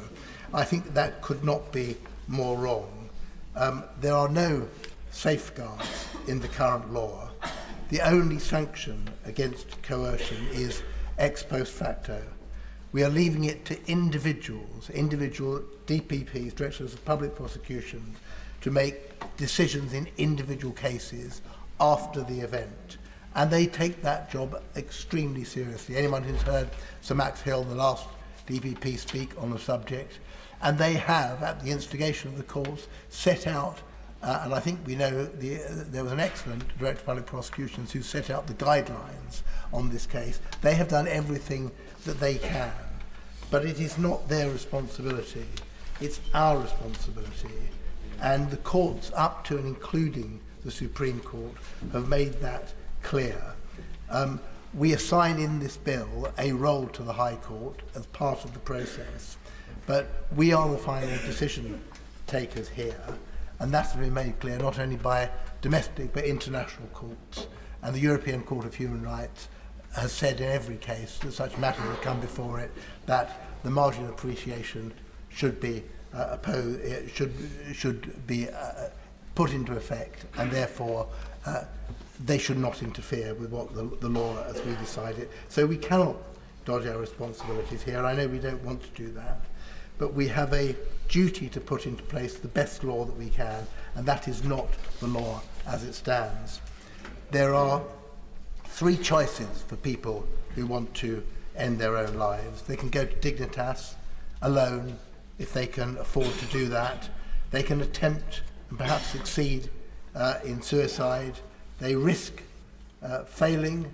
If they succeed, they will have a lonely death. They may, as others have pointed out, simply have to resort to refusing treatment or refusing food. Or, third option, they can embroil their relatives at the risk of those relatives becoming, or indeed friends becoming, being investigated or prosecuted. And they also risked ending their lives too soon. On the question of safeguards, I do not follow the view of opponents of the bill, because sometimes they seem to say that they are too complex, too expensive, that there are not enough resources there. If we want to resource this bill, we can resource this bill in that way. And I do not think those are the strongest arguments. But at other times we are I really don't want to because of the time, I'm sorry. So I think this is should I? Yeah. I'll give way well.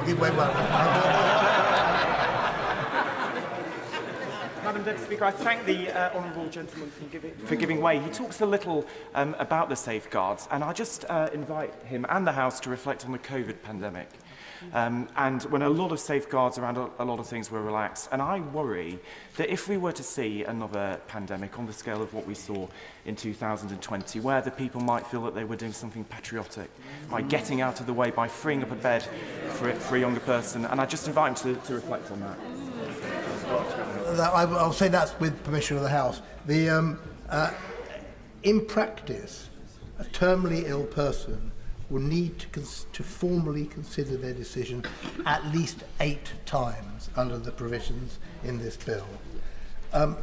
This is a starting point. I think a number of members have already made this point.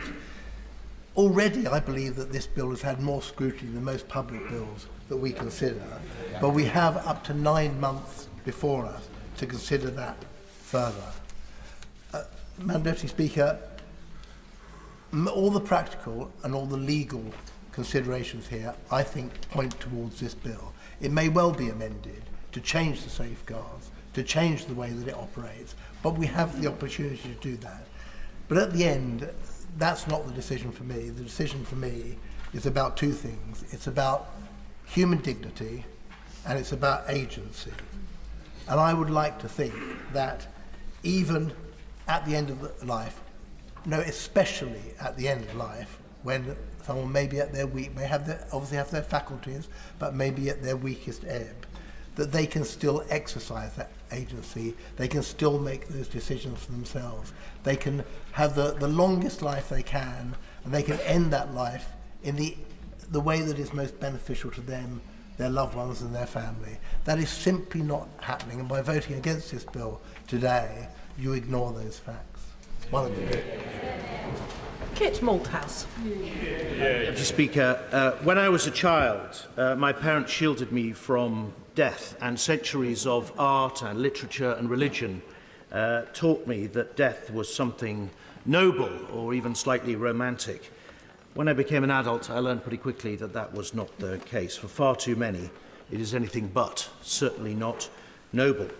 The deathbed for far too many is a place of misery, torture and degradation, a rain of blood and vomit and tears.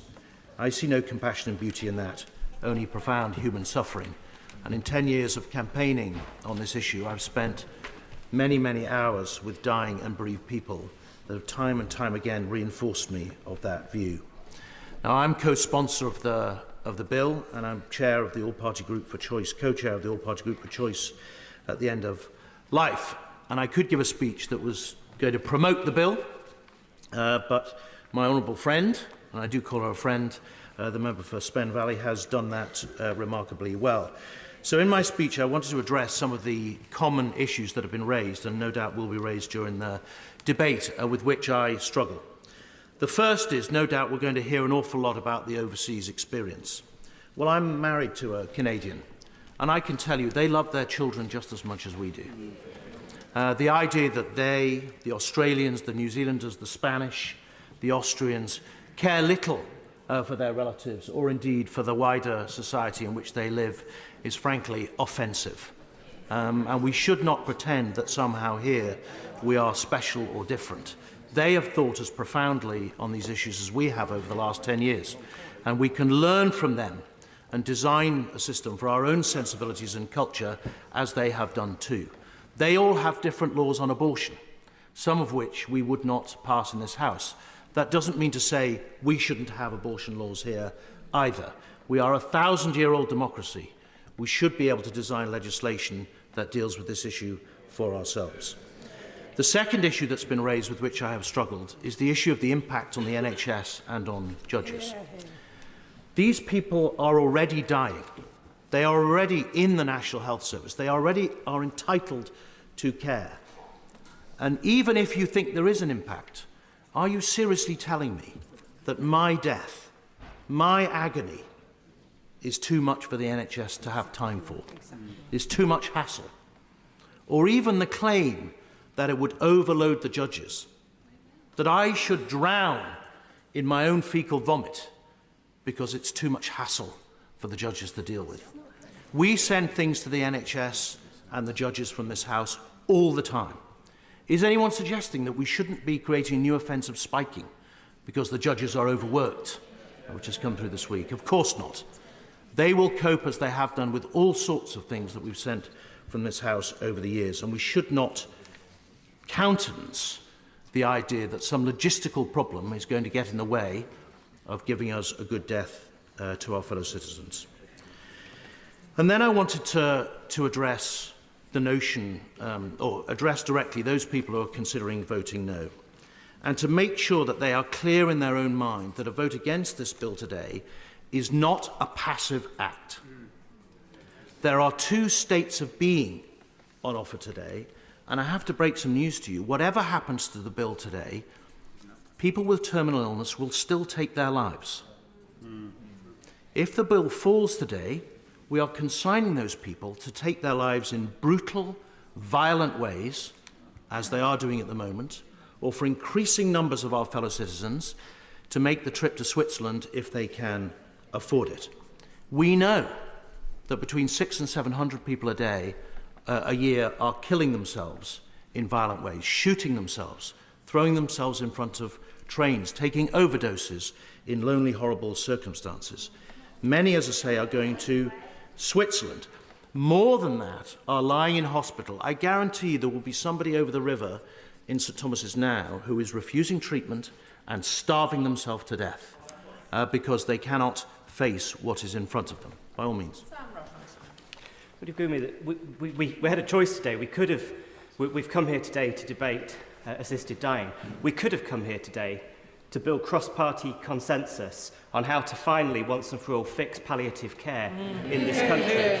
We could have come to look at a funding consensus, and that does need to be cross-party. So I agree with this point that no is also a choice, but what can follow on from that should be a cross-party consensus on how we fix palliative care. Well, I agree with the honourable gentleman, and isn't it a surprise the conversation about palliative care has started?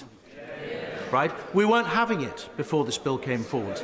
And the evidence from the Health and Care Select Committee, which was published just in February this year, shows that palliative care and assisted dying go hand in hand. I won't, thank you. And improvements go hand in hand. What medics from across the world told us is that the two are complementary. And that in places like Australia, where I discussed this with a palliative care doctor who was against the introduction of it when they were contemplating it, she now finds it an invaluable tool. She embraces it as something that her patients want and need. And my concern today, frankly, is if this bill is turned down as it was in 2015, exactly the same thing will happen, which is the conversation about palliative care will wither, as it has done for the last 10 years. I wanted to illustrate this with a story that has particularly affected me. Mark Crampton was a former police chief inspector who was suffering from COPD.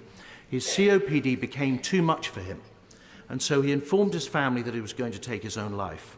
He took his oxygen tank and mask, and late one night went out and sat on a railway embankment. He wanted a death that was instant and quick, that he could rely upon. He waited until 2 in the morning. Heartbreakingly, he had worked out when the last train was going, so he would minimize disruption to the public, and he took his life in lonely circumstances in the middle of the night. By not passing this bill, we would deny to Mark supervision, conversation, access to doctors, periods of reflection, advice, and even if he'd been through all that and decided it was still too much, we would give him a much better end than he actually achieved. Be clear, as I say, whatever happens to this bill, terminal people will still take their lives. And to the honourable gentleman who says that people dying in agony, hundreds of people dying in agony every year, is a price worth paying for the good of society, I have to tell him I find that an appalling prospect. A society that looks away from these people in the gallery who are living in terrible fear of what will face them, or have watched their families die in fear, that we look away and say that's okay for the good of the whole. I find that a terrible, terrible prospect. We have a duty to assist them, as the other countries around the world that have realised have done so, and find a way to make them comfortable in the end. And finally, Madam Deputy Speaker, I won't. And finally, Madam Deputy Speaker, I wanted to just talk a little bit about rights. We're going to hear a lot in the debate about rights, quite rightly. We hear about the rights and fears of the disability community, who are specifically excluded from the bill.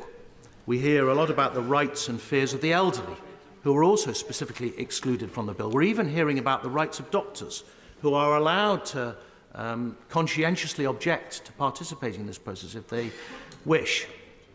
But when are we going to have the conversation about the rights of the dying?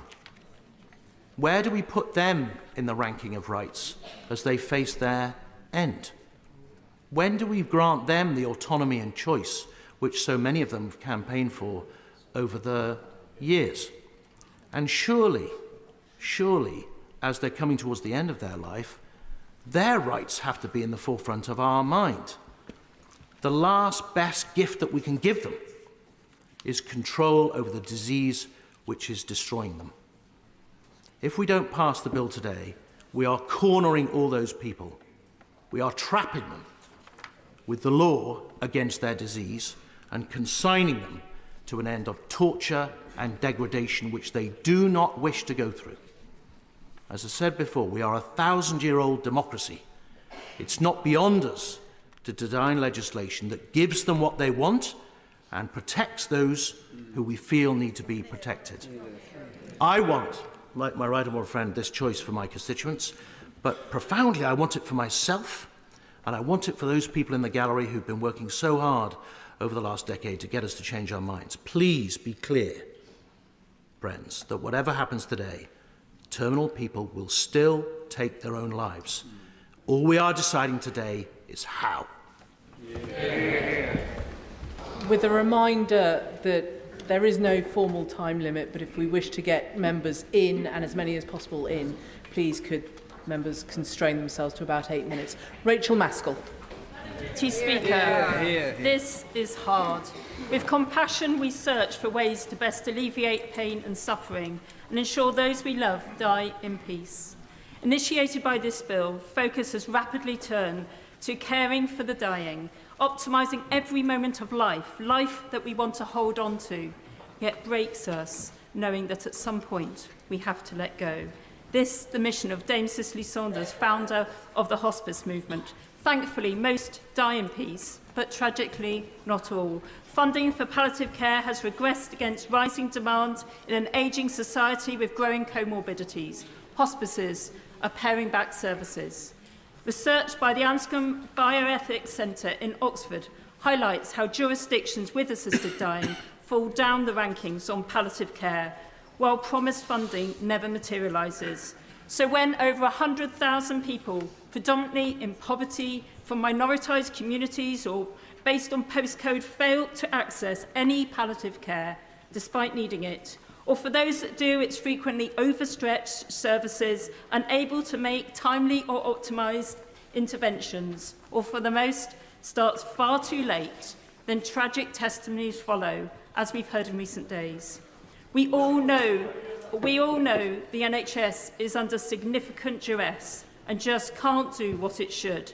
Social care fragmented and costly, and palliative care significantly underfunded and inequitable. It is a mess. We must give my right honourable friend, the Health Secretary, after Lord Darcy's devastating report, the opportunity to reset health and care. I believe it is what we on these benches were elected to do. With just 17 days since publication, this bill has consumed us, only to intensify if the bill proceeds. Instead, our focus should be on getting palliation right, then see what is really needed. We can't do both, as there's simply not capacity. Over 70% of the public say they want a commission on palliative and end-of-life care before we consider assisted dying. Other polls agree. Plans for a commission are well advanced. I'm happy to give way. I'm most grateful to the Honourable Lady. I agree with her entirely. The way forward should be through better palliative care, not through assisted suicide. The bill does not address the needs of children. Would she also recognise that we need better palliative care for children as well as for adults? I completely agree with the honourable gentleman. He makes a pertinent point. After all, we would never write a prescription before making a diagnosis, yet this bill does. It's simply prescribing the wrong medicine. Extraordinarily, there's no critical analysis, not even an impact assessment when such significant matters of life and death are at stake, and our broken health and justice system stretched out even further. My constituent was just 46 when she received the terminal diagnosis. She didn't have long, the cancer was advancing and the prognosis would qualify her for an assisted death. Had it been law, she would have consented. Now 54 and in remission, she pleads this bill doesn't pass. Palliative care consultants say it's near impossible to prognosticate at 6 months. Just 46% get it right. Experts say this arbitrary 6-month threshold is insecure. We must recognise its prematurity. Clause 2.2 describes if treatment only relieves symptoms but does not cure, then you qualify for an assisted death if within criteria. We understand someone declining chemotherapy, but this extends to any condition where a cocktail of drugs is sustaining life. You may only be 18. It doesn't need a change in the law. It's written in this bill. My greatest concern, coercion. We live in a coercive society. The UK spends 40 billion on advertising. Ever more powerful algorithms drive us to content online, while we recognise coercion in relationships or elder abuse. In dying, where there is malign intent, this bill fails to safeguard. Often years after coercion do people recognise it, yet within a month you could be dead.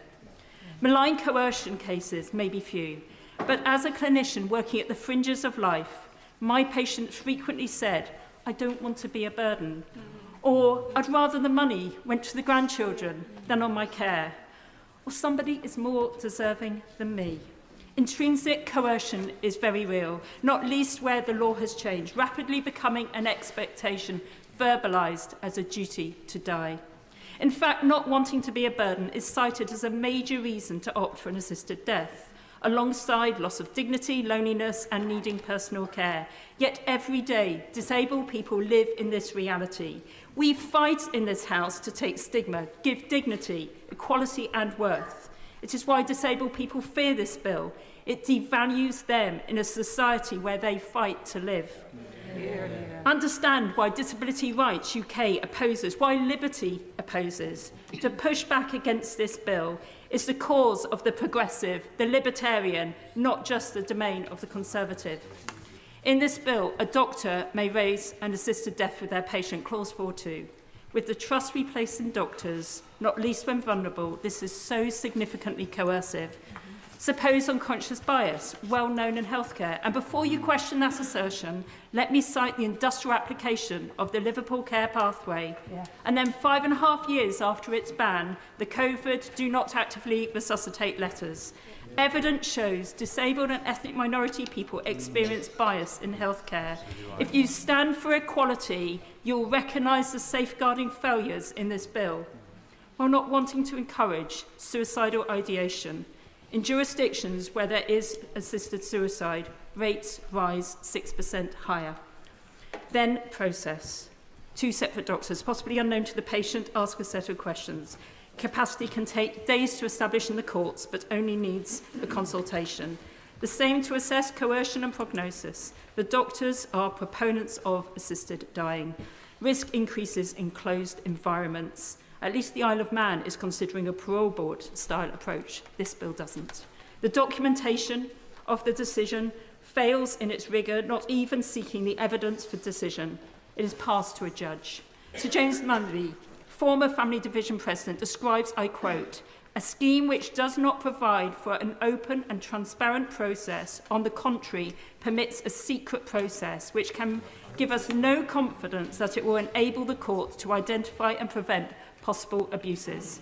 In decrying how the bill changes the role of the judge to one of certifying compliance, he states the Leadbeater bill falls lamentably short of providing adequate safeguards, describing the suspension of any appeal as an extraordinary omission, not least if the patient's concerned relative or physician cannot take their case.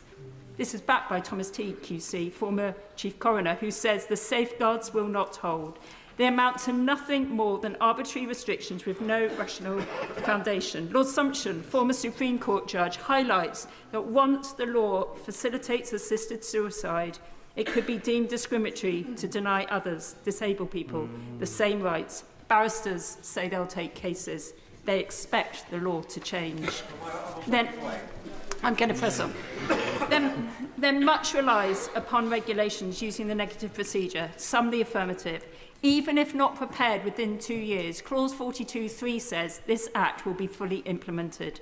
The bill changes the role of the Chief Medical Officer without any analysis, as with doctors. During the 14-month Health Select Committee inquiry, we heard how the clinician-patient relationship changed with assisted suicide. Record keeping and data collection is inadequate, as we found in Oregon. The clause 18.9 highlights the procedure may fail. The bill is silent on how to manage, but should be explicit. And we must acknowledge it's not always peaceful. When we learnt in Oregon, some has seizures or vomit as the body rejects the toxic medication. The bill falls woefully short on safeguarding patients too flawed to amend. It's the wrong and rushed answer to a complex problem. Today, we must be beyond reasonable doubt of error if voting for this bill. Remember, the vote is not on the principle of assisted dying or choice, but the principles detained within the clauses of this bill. Public polling overwhelmingly says, if in any doubt, then the public expect their MP to vote against the bill today. We can focus on optimising palliative and end-of-life medicine, to then bring consensus and discern what further steps need taking. For death, as with life, is too precious to get this wrong. The Chair of the Health Select Committee, Leila Moran. Deputy Speaker. I'd like to start by congratulating the member for Spen Valley for bringing this bill and to commend her for the tone that she has set in shepherding this debate, and indeed members across the House with sincerely held views for the way that I think we have done this so far, and I hope it will continue. Most things we do in this place have some bearing on life and death, but it's rare we discuss these concepts in their most visceral and direct forms. And as a nation, we don't talk about death very nearly enough, especially while we're well. But it happens to us all. And so I welcome the chance to enable better conversations, not just in this place together, but also in people's own minds for themselves. No matter how anyone votes today, I hope we can all agree that this debate is a profound and proud moment for our democracy. And to that end, I want to be upfront. I will be voting for this bill today because I want this conversation to continue. Now, to those who are arguing the moral grounds and the point that we are crossing a Rubicon, I sincerely respect their view. These are moral judgments. There will be members who will be making the moral case today, and I want to hear them.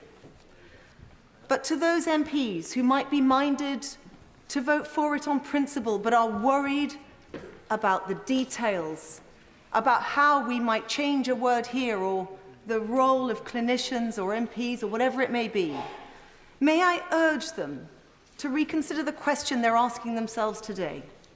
This is the second reading. The media is asking all of us, are you for or against this bill? I would urge you to think of this question differently. The question I think we and I will be answering today is, do I want to keep talking about the issues in this bill? Do I want to keep grappling? One second. Do I want to keep grappling with the detail until I get to third reading, where I might reserve the right to, at that point, vote no? You can decide the question for yourself. I give way. I appreciate her giving way, but she is misrepresenting what we are doing at this point with this bill. We are speaking about the specifics of this bill. This is not a general debate. This is not a theoretical discussion. It is about the specifics of the bill, and my honourable friend has highlighted numerous deficiencies. I'll give you one example. If this is such a good thing to alleviate pain and suffering, a right that we should be proud to pass, why are we denying it to children? If it is a positive, why are we denying it to children? We're discussing the specifics. May I Give way or they give way. May I thank him for his intervention? And all I would simply say is that might be something he might want to put in Bill Committee at later stages. But for those, it is important that members appreciate they can vote yes today and vote no later. Now, I want to come on to the point about palliative care. This is really, really important. Now, the message from the sector, from patients, and from their families is crystal clear. It is not good enough, and we must do better. I will, of course. I thank my honourable friend for giving way. Would you agree with me that this isn't a choice between palliative care or assisted dying, but actually the two can go hand in hand? But with the knowledge that if palliative care doesn't provide the individual with the comfort they require, that they would still, with this bill, have the option to decide how they want to end their lives, rather than potentially drifting away without being able to have that final cuddle or to say that final goodbye. I'm extremely grateful to him, and I think this debate around palliative care needs to be had. My concern is that we have not had any firm commitments from government other than woolly words about how they are actually going to tackle this. My concern is that a Royal Commission pushes this into the long grass, and I say to the Secretary of State who's in his place, the gauntlet has been thrown down. If he wants someone like me to not vote for this bill moving forwards, I would say to him he needs to do two things.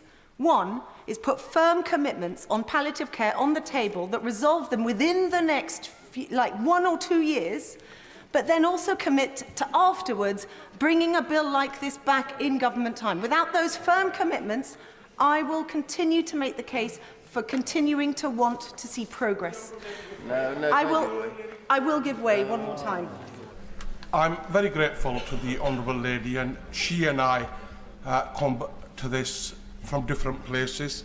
I will be voting against this bill today. I agree with her and indeed with all those members that have spoken about the need to massively improve palliative care. But she comes from this to a place where she says we can address some of those concerns at a later stage. How does one address coercion and guilt through legislation? Extremely grateful to him. And these are conversations I want to keep happening. But the other thing I would say is there might be people who are, I would say to those who say, how do we do this better, and are using those process arguments, what does the bill that does address assisted dying look like that you might vote for? And if the answer is that there is none, let's be honest about that. Now, I want to end by actually giving over a tiny amount of my time to someone who's in the gallery today. Tracy, who I can't see right now, but thank you for coming. And what I said to Tracy, who is a constituent of mine, who I met, is that I would allow just some of her words to be spoken today. Tracy was 58 when she was diagnosed with incurable stage 4 breast cancer, which spread to become a brain tumour in 2023. It was successfully removed, but Tracy lives every day knowing her cancer is likely to return. And this is what she wants us to hear. Despite this prognosis, I can honestly say I'm a happy person now. I feel lucky to have made it to 60. There is just one black cloud on the horizon for me, and that is the way I will die. I am terrified that I will suffer a long, painful death. If I knew I had the choice to have a good death, these worries would disappear. Please change the law so I can live what life I have left, safe in the knowledge that I have a choice about how and when I die. If you do this, I will be able to live even more happily, knowing that I do not need to worry about the prospect of a cruel and painful death. So I will simply end by saying there are sincerely held views today. Let this be the Parliament where we ensure, regardless of how we vote today, that we give people a good death. Tonya Antoniazzi. I have led 2 Westminster Hall debates for the Petitions Committee on this subject of assisted dying. I have grappled with this, I still do, and when my honourable friend, the member for Spen Valley, was speaking earlier, I had a packet of tissues and I made swift work of them. It really is so difficult for so many of us, with personal experience and also with our own thoughts. It is our privilege, it is genuinely our privilege to be able to say that this is what we want or what we don't want, because we may not be facing that right now in our lives. But when you are, and I will be voting for the bill today, when you are, you think about it deeply. And I think about this all the time. I really need to maybe get a bit of a life, but it really, really is something that bothers me. The way in which this debate has been held is a real, it's a real honour, and it's an honour for all of us in this chamber to be able to do it today, whatever our views are. But I have to say that it's just not easy, and I want everybody out there to know it's not easy. It's really, really difficult, and it's difficult for those on opposing sides. But I'm going to get to the bill because, as has been pointed out, that is what we are here to talk about, and not get overly emotional. But I want to talk about the bill, and I want to talk about how it impacts in Wales. And these are things that I hope that we will be able to amend the bill to take consideration of, and I hope that we can look at this in detail in the Lords. I believe this bill should pass today because we need to discuss this and we need to know how it's going to work.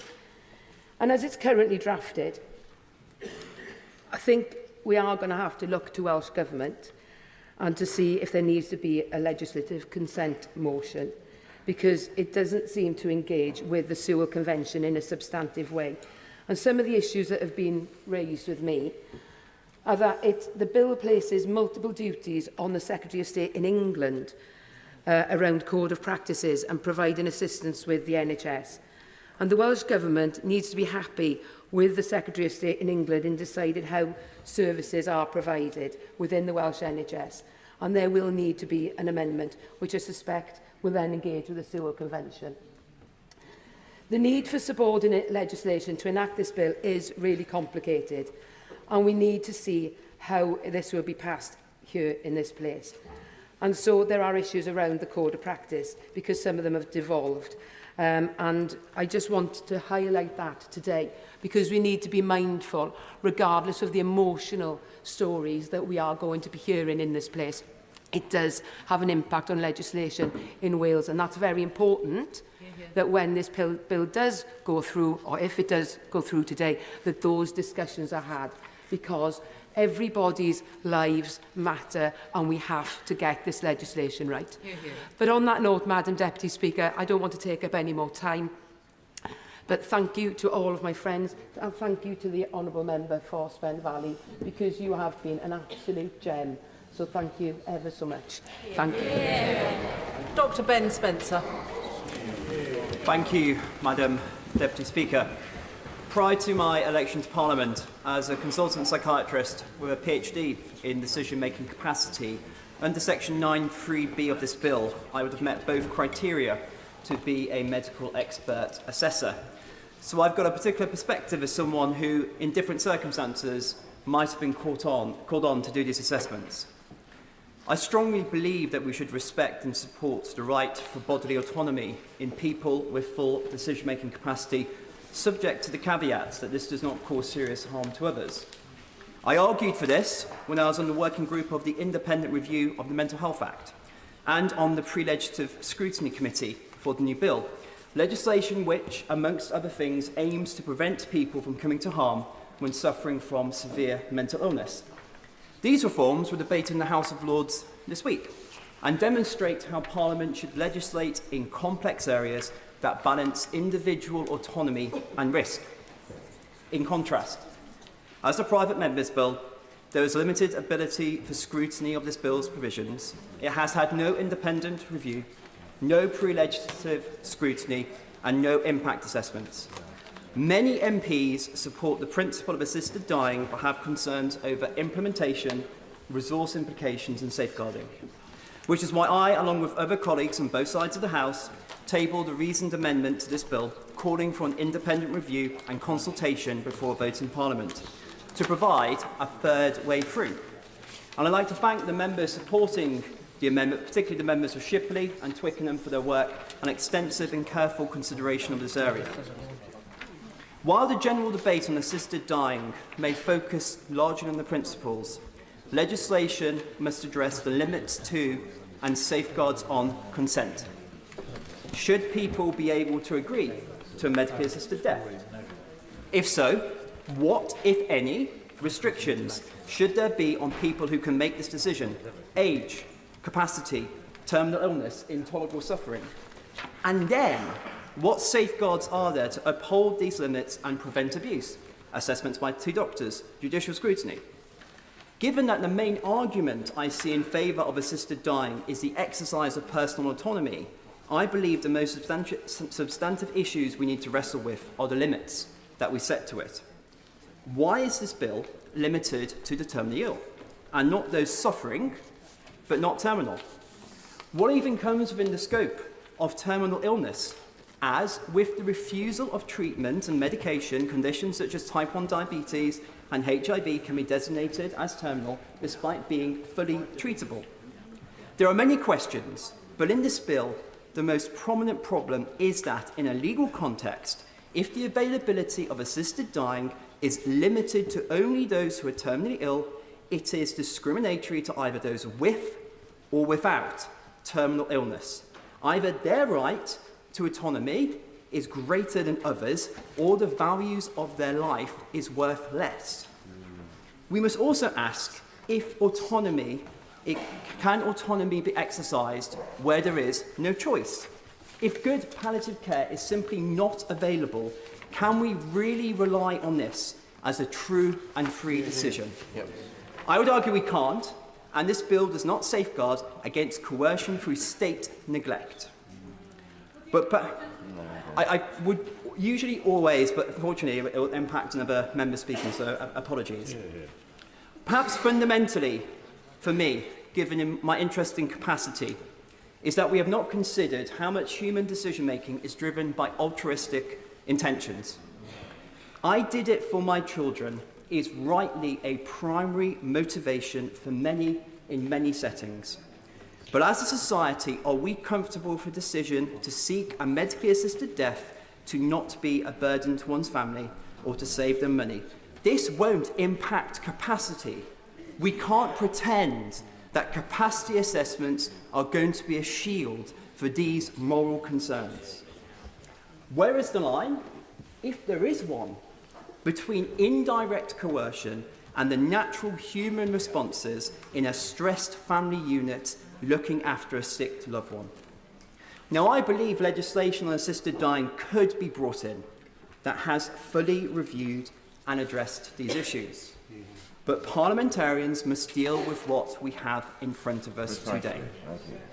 Proponents on both sides of the debate frame this vote of second reading as a vote on the principle of assisted dying, but in reality it is a vote on the implementation as put forward in this bill. As a former mental health doctor, I'm most proud that I was there for the most vulnerable, and today I think about those without a voice in this debate or in the TV studios. I think about the elderly woman in the care home with mild cognitive impairment, retained capacity, but nevertheless vulnerable to coercion and undue influence. Or the sick mother whose child may lose their job or relationship due to the burden of caring responsibilities. This bill doesn't protect them. It risks placing implicit pressure on people already vulnerable at a time of life they should be receiving our unwavering care and support. We should and must vote it down. Yeah. Dame Meg Hillier. Thank you, Madam Deputy Speaker. And in my brief remarks today, I want to touch on principle, policy and practice. We have to be very clear today that we are not just having a debate on the principle, but on this bill. But the principle at stake is that we do cross a Rubicon, whereby somebody who is ill, who is terminally ill by the definition of this bill, is assisted by the state to die. This is a fundamental change in the relationship between the state and the citizen, and the patient and their doctor. If we have a scintilla of doubt about allowing the state that power, we should vote against this today. Yeah. I, like many of us, most of us, came into politics partly to stand up for the vulnerable. And we've heard heartbreaking stories today about those vulnerable at the point of death.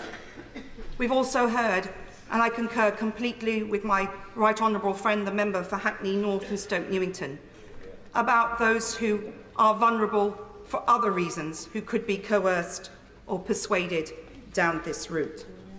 I've had the privilege of being around the hospice movement for nearly 50 years, when my father established one of the first National Health Service hospices in this country. And I saw what he did as a doctor in a world where death was not talked about, where surgeons would say, "We'd whip this bit out, you're going to be fine." And he would be one of the first to have to tell them, "It's actually, you're going to die." And the work that he did on the back of giants like Dame Cicely Saunders is something we should be proud of. We were the first country in the world to recognise palliative care as a separate profession. And some of the tragedies we've heard about today are because of a failure in that system.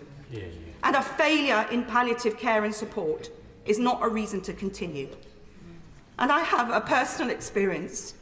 Many of our members of this House will remember when my daughter was very ill a few years ago. And I had not intended to speak about this today, but she was admitted to hospital with acute pancreatitis as a teenager. So this bill would not have covered her at that point. But I did not know for for 5 days, in fact many months, whether she would live or die. And those first 5 days she did not sleep and she did not eat and she was crying out in pain. But I saw what good medicine can do that palliated that pain, that got her to a place where, although for 2.5 months she was unable to eat, she was saved, and the key thing was she was not in pain. Well, she was in pain, but it was managed. Our best friends were the pain nurses and the anaesthetists. So I have seen directly, and I have other examples of another family member, which I haven't got time to go into today. I hope she forgives me for raising her personal situation in the House today. Will the Honourable Lady give way? Thank the Honourable Lady for giving way, and pay tribute to her for her strength in this House, and to everybody on both sides of the House in this very difficult issue. Does the Honourable Lady agree with me that we already have assisted dying in this country? The legislation in this country already allows for choice that proves that people would be able to die at home with carefully administered, practitioner-led pain management. And does the Honourable Lady agree with me that the inconsistency of this application of good pain management at end of life is for compassionate legislators to feel that the only option is to vote for this bill is a failure of our existing national health? And does the Honourable Lady... Interventions are going to have to be short in this debate. There are many members who wish to get in, so perhaps that's enough. Meg Hillier. I thank my honourable friend for that. I think she is absolutely right. When you see it working, it is great. And some of what we've heard today has been a failure of the system. That cannot be a reason that we we accept this bill today. And for over 30 years, I've been scrutinising the policies and actions of public bodies and seen the mistakes that they make, both in the care sector when I was in local government and more recently as chair of the Public Accounts Committee. I give way. I'm grateful for giving way. The time to make this decision is frankly wrong. At a time that 44,000 terminally ill pensioners were set to, indeed many of them lost their winter fuel allowance, we're now discussing whether we will put forward a bill to, frankly, a state-sanctioned bill.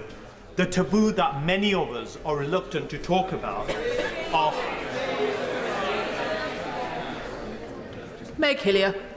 I thank the honourable gentleman. What I do agree with him on is the time is not right now. We have not had the proper discussion about palliative care. Some of us have been trying to talk about this for many years, and we need to make sure that this debate does not stop today. But this bill must stop today. It is not developed to deliver that palliative care resource that we need. And I do want to touch on the policy, but I just want to pick up on my final point before I took the intervention, that we've seen many systems of failure, whether it was contaminated blood, many whistleblowing in the NHS repeatedly showing failure in the system, and there's great trust for those supporting the bill that these safeguards will deliver. And I won't go into the details as others have already done that. I'm sure many more will. But we made coercive control in this House illegal in 2015. And yet this bill, although it talks about the safeguards, I fear that it will not pick up coercive control. We ruled it as illegal, and we thought that was a moment of progress in this House. And because of the time, Madam Deputy Speaker, I'll move on to some of the practical challenges of delivering this. My constituents are struggling to see doctors face to face. To see the same doctor twice feels like a miracle in modern Britain today. And my right honourable friend, the Health Secretary, is trying to sort this out, but it's going to take a long time. We need to make sure that we sort out our buckling health service, support palliative care, and make sure, yes, that we discuss what a good death is. A good death that Cicely Saunders triumphed and campaigned to make sure we had one of the best hospice movements in the world to deliver. If you have any doubt in your mind about this bill impacting on people who do not have the capacity, who aren't the people in the TV and radio studios talking about it, those in my constituency who have poor English, or the woman who came to see me only a month ago with terrible pain from a gallbladder, a simple day operation, but she didn't understand what the doctor had told her. She wasn't sure, she wasn't going to have it out because she didn't know what it meant to be without a gallbladder. If somebody who is English, in her 60s, able to speak, a bright woman, but unable to challenge and have that conversation with the doctor, just think what this could mean if this bill passed today for many more vulnerable people. Madam Deputy Speaker, I thank the House for its indulgence. Sir Edward Lee. I pay tribute to the Honourable Lady, and I want to follow her in talking about palliative care. And I want to start by reading an email that was sent by a personal friend and a constituent to me only yesterday. I apologise for adding to your thousands of emails you'll be receiving. I just wanted to tell you why I oppose the Right to Die bill. I know you are aware of the experience I had when my husband was dying. In hospital, we had a dreadful experience because they had no end-of-life care, and he suffered. Once in the hospice, it was a different story, and he received the loving care he rightly deserved. My argument is that instead of assisted dying, we should be spending much more money on end-of-life care and funding the wonderful hospice movement. Thank you for reading this. And I want to read another letter from a doctor, which I think encapsulates some of the problems that we are encountering in this issue. Only recently, I was giving my condolences to a grieving woman who had lost her husband in the early hours. He'd been given a few small doses of pain relief and mild sedatives over the last few nights for symptoms control, and had passed away peacefully at her side. She asked me in all seriousness, "Doctor, did the nurses give him something to make him die quicker last night?" This was an awful, lingering doubt that she had. I was able to firmly reassure her that no, the medication would not have sped up his passing. For her and the vast majority of other patients, doctors are there to prolong life and palliate symptoms. Were this to change, then we would not be doctors in the eyes of many, but bringers of death, agents of a state which counts its weakest members as expendable and worthy of nothing but an early grave. I do not want to be a member of a profession which has that reputation or role. So those are two witnesses that have written to me, and I have taken an increasing interest in this whole issue about palliative care, and I think that the law, frankly, will you forgive me because I know that so many people want to speak. I just want to develop this argument and then I want to finish. The law is so unclear. I've talked to a number of palliative care specialists, and they say that you can give as much morphine as you want to a patient, and you will not kill them. But there's real doubt in the minds of the public, and I think a lot of the impetus around this debate and why people apparently in these opinion polls are supportive of this measure is that they are terrified of dying in pain. But there is no need for this. I repeat that when I talk to consultants, practitioners in palliative care, they say that they can manage pain.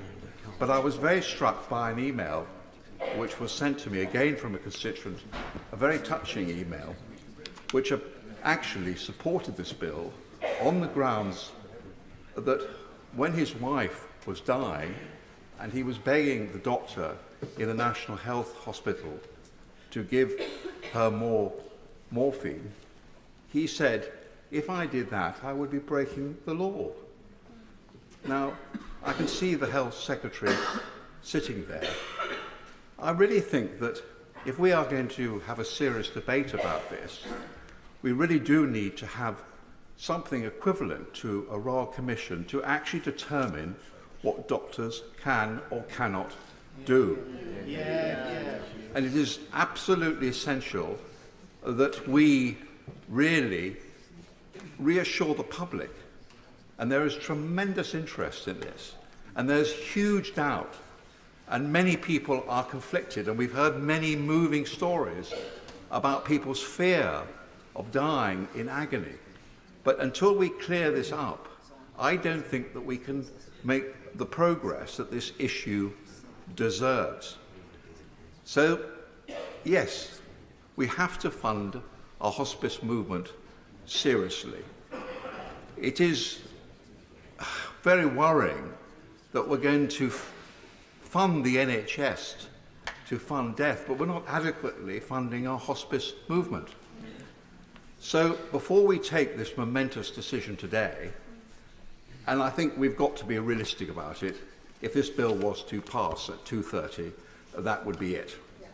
I don't personally believe that a private member's bill, which only has 5 hours of debate and many members of Parliament will not be given time to speak, I don't think a private member's bill is the right mechanism.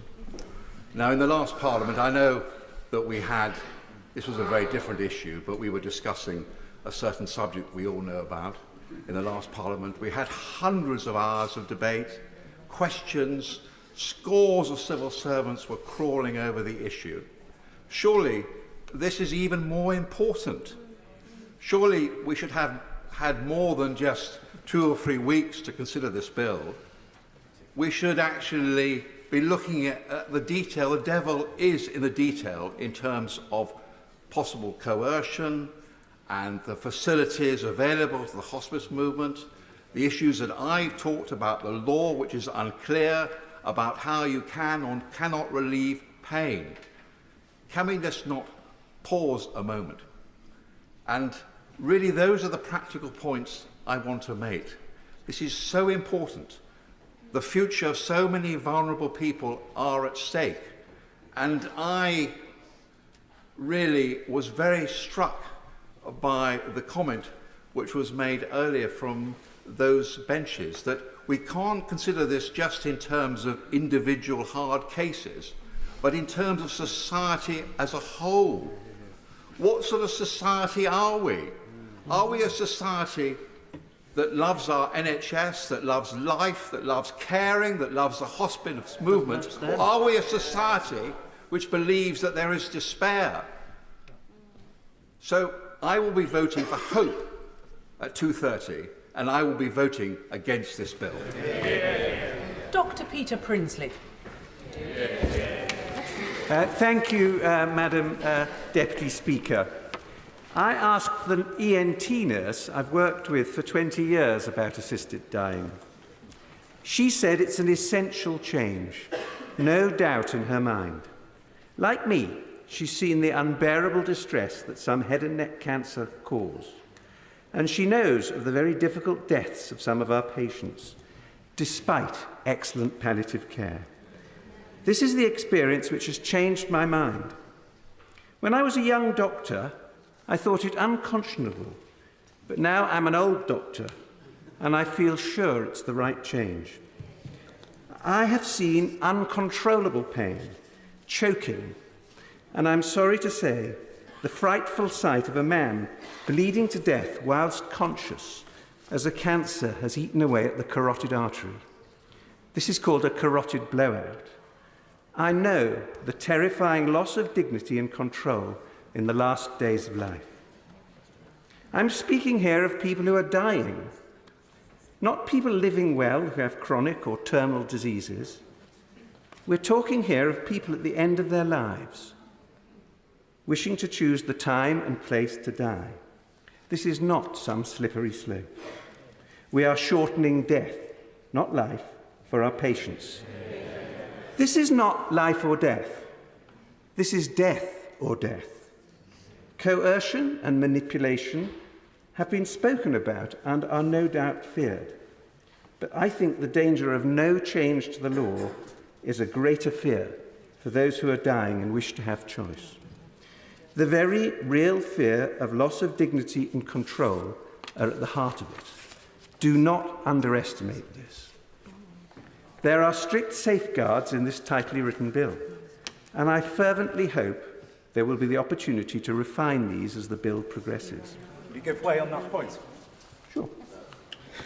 I thank my honourable friend for giving way. Assisted dying is already occurring in unregulated ways, with up to 650 terminally ill people taking their own lives each year, often in traumatic circumstances, causing additional pain for their loved ones. This bill promotes freedom of choice at the end of life in a controlled and regulated manner. Does my honourable friend agree that legal assisted dying would provide essential safeguards where there currently are none? I thank my honourable friend for that really timely intervention. Some may say we do not have the resources to introduce this change, and many may say we must invest in palliative care, which of course we must. But I see assisted dying as complementary, not alternative to palliative care. Sure. Thank you so much to my honourable friend for making way.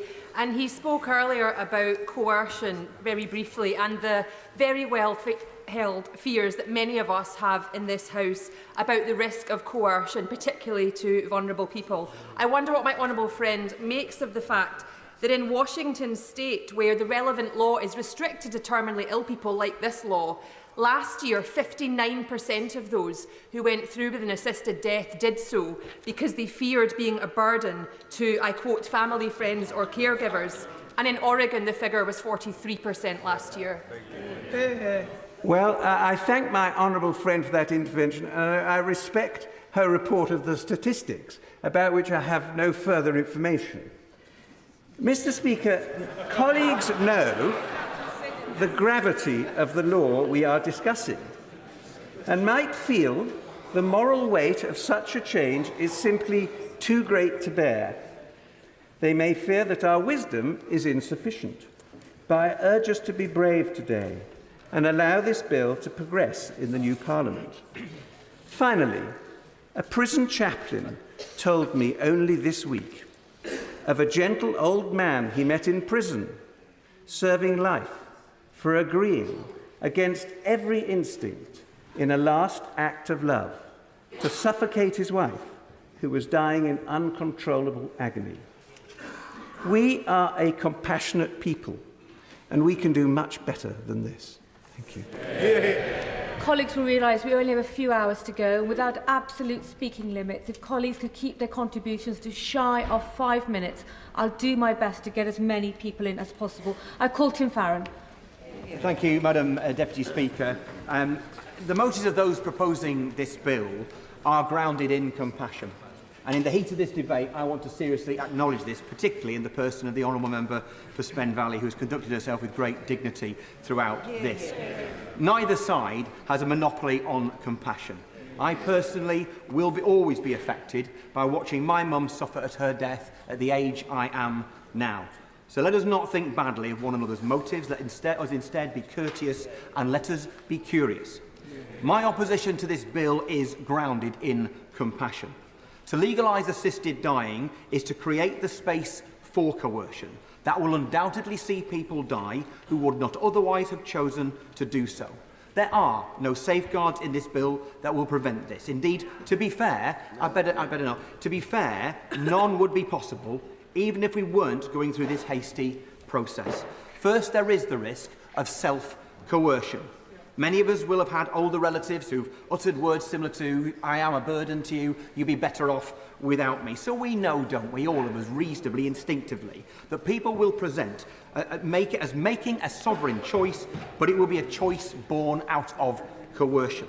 Unless there is a clause in this bill that I've missed to employ mind readers, then of course no amount of doctors, safeguards or bureaucratic mechanisms will prevent those who self-coerce from opting to die simply because they assume that no matter what their loved ones say, everyone will be better off if they were dead.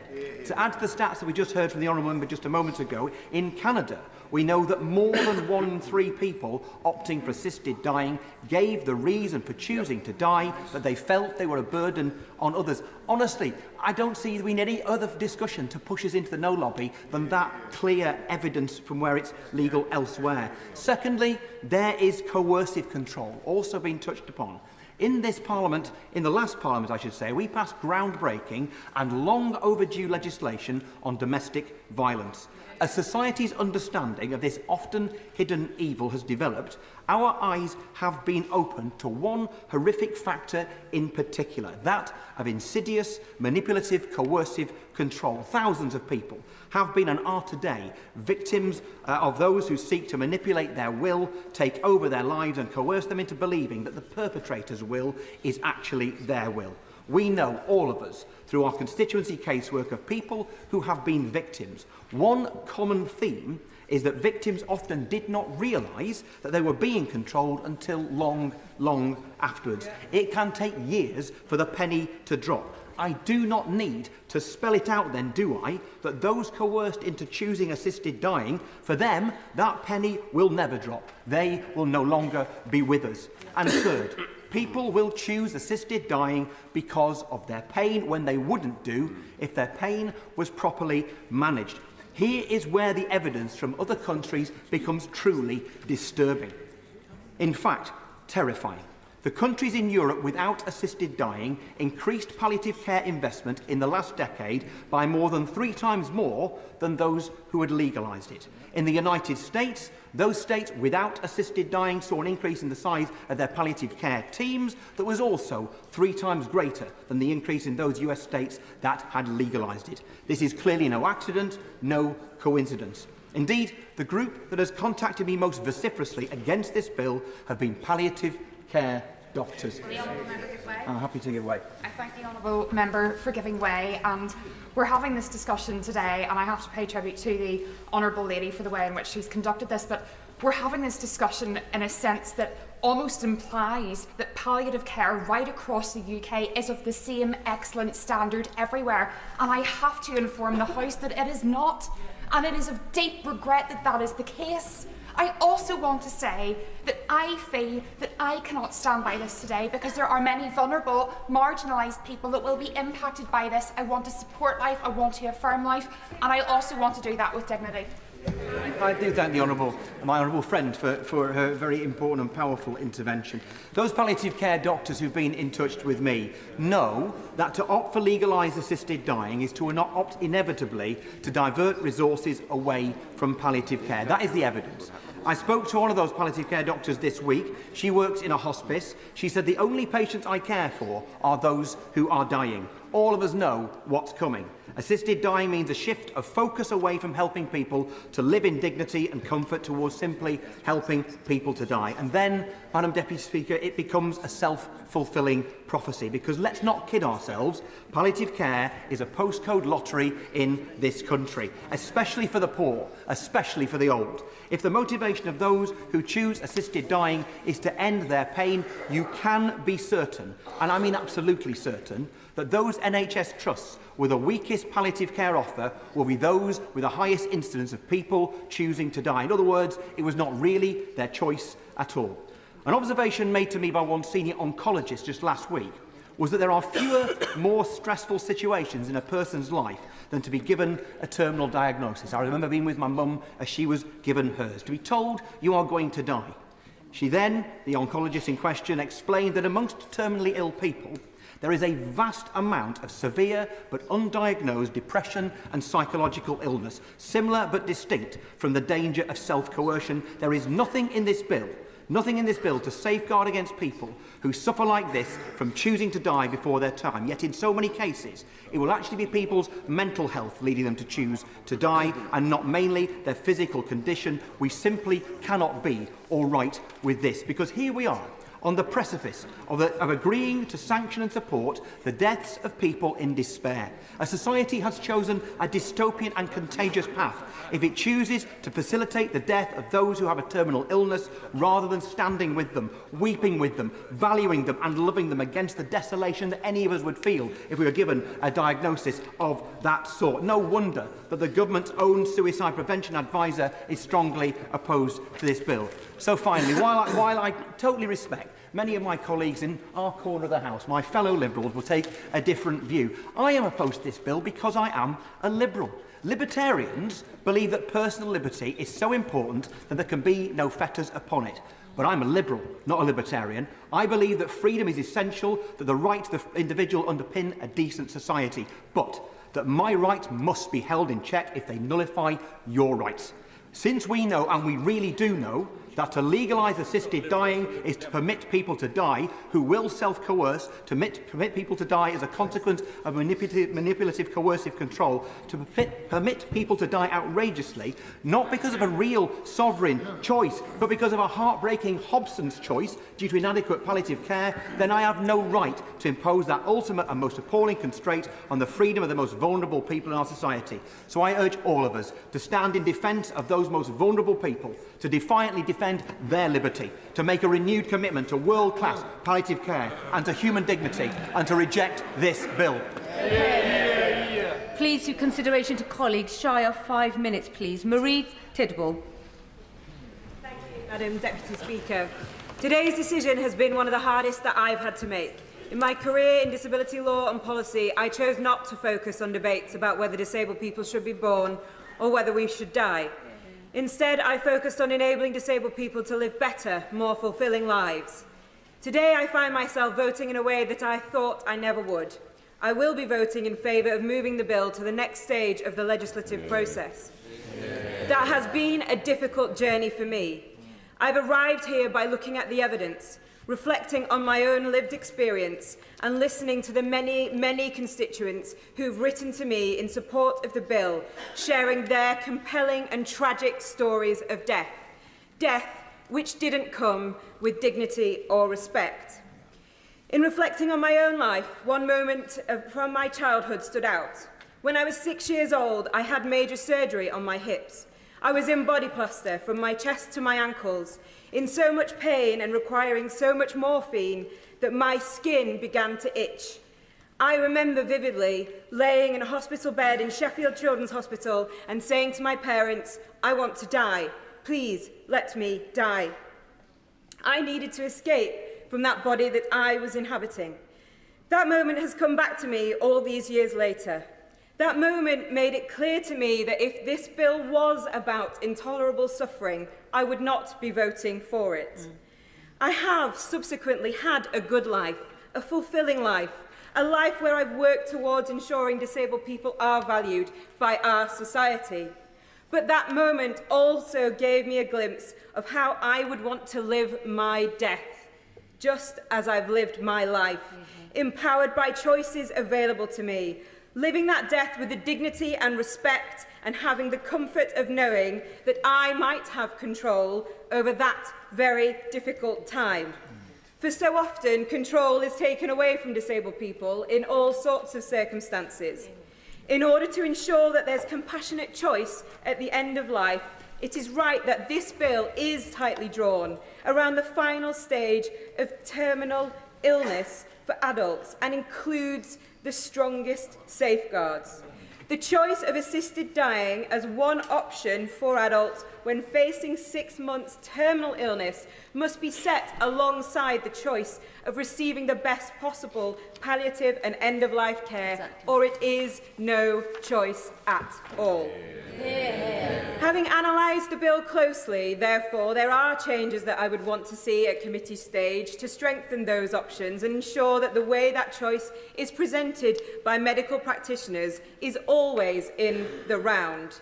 People deserve dignity in death, and for those who do not choose to end their lives in this way, they and their loved ones should feel reassured and safe in the knowledge they will receive the very best of care. I'd also want to ensure the final stages of this bill properly define dishonesty, coercion and pressure. I think it's necessary to embed mandatory language in the bill around the need for a code of practice on palliative care, as well as improving the regulations on training for medical practitioners. I trust my friend, the member for Spen Valley, to champion these amendments and continue to diligently to listen to members as she has done throughout this process. However people vote in this House today, a decision of conscience, it is incumbent on all of us to commit to improve palliative end-of-life and adult social care. It must be the start of the work that we do in this place to ensure the very highest standards in these areas. That will be a very great legacy indeed, giving people the dignity they need in that moment of an upsetting. We've had to go to the very depths of ourselves to understand what choice we would make today. Whilst we may enter different voting lobbies, we leave this chamber shoulder to shoulder, and I know we will all work in our own ways to make systemic change to improve the lives of our constituents and people up and down this country. Very considerate 5 minutes. Thank you. David Davis. Thank you, Madam Deputy Speaker. I'll try and keep it brief, and I'm going to stick to some extent, procedure. It must be one of the most painful decisions for most of the members of this House, the one that we're taking today. It certainly is for me. And I'm somebody who has changed their position. I'm a believer in the sanctity of life, but I'm also an antagonist to torture and misery at the end of life. And so, accordingly, I'm intending to vote for second reading. And I say to those who've made procedural comments in this, second reading is a point of principle, not a point of conclusion. And I'll come back to that in a second. And I've done that because since the scandal of Dr. Shipman and the murders that he carried out, the behaviour of the health service has changed, and I have witnessed, with constituents in particular, any number of people who have died slowly and in agony beyond the reach of palliative care. And the Honourable Gentleman for Bury St Edmunds, I think, exemplified that brilliantly. But beyond the reach of palliative care. So no matter how well we do this, we cannot fix that problem. Secondly, and I'm going to disagree with my right honourable friend for Hampshire North West, in saying to him, it's not insulting to the other people who've tried this already to critique what they have done. We, other countries that have tried this. And if I thought the outcome, and if I think at third reading, that the outcome we are heading towards is Belgium, I'll vote against.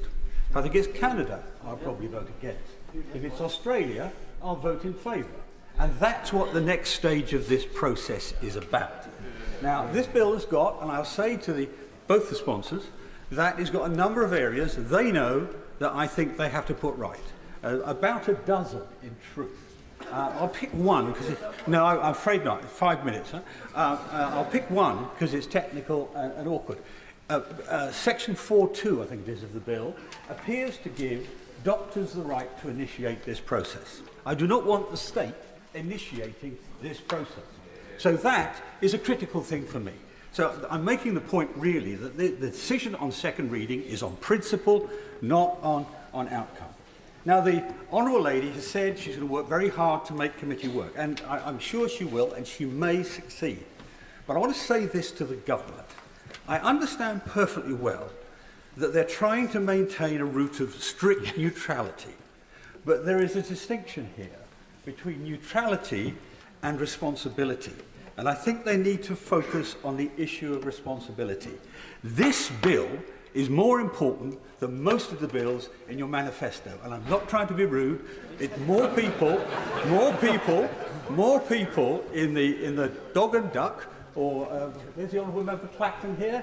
He got mobbed over breakfast, people talking about this. More people care about this than they care about most other things we're doing. So it deserves 4 days in report stage, in government time, over the course of several weeks.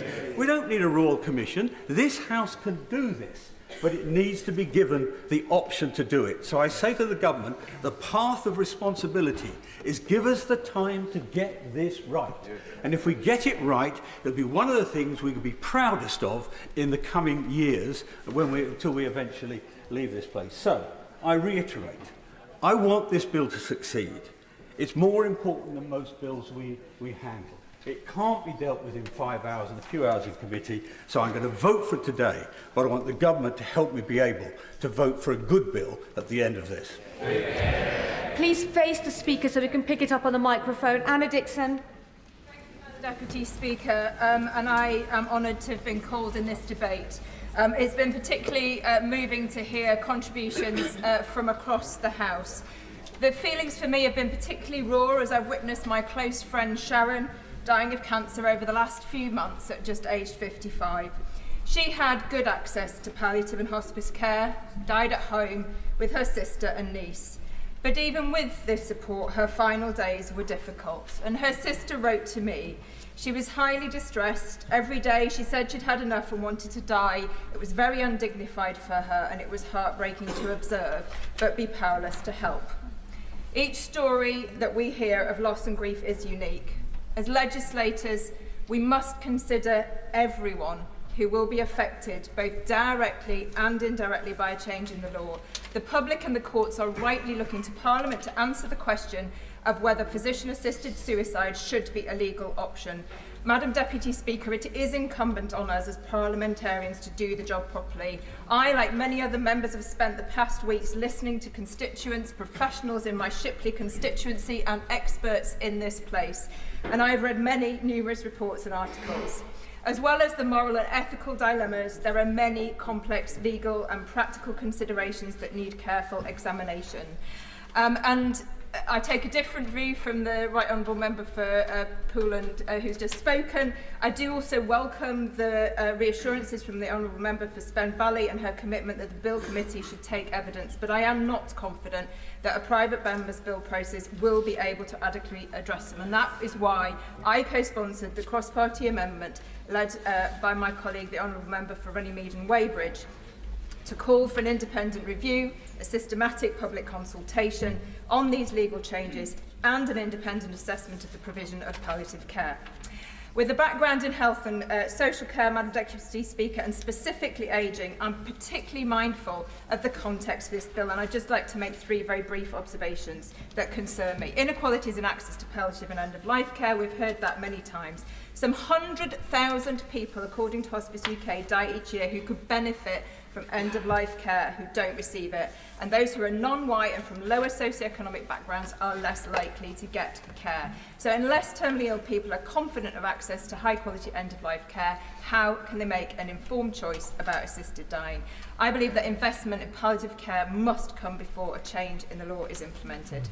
Second point is the failure to reform social care. Some people have to spend their life savings, including the value of their homes, on care, and much of the responsibility for providing care falls to family members who fill the gap.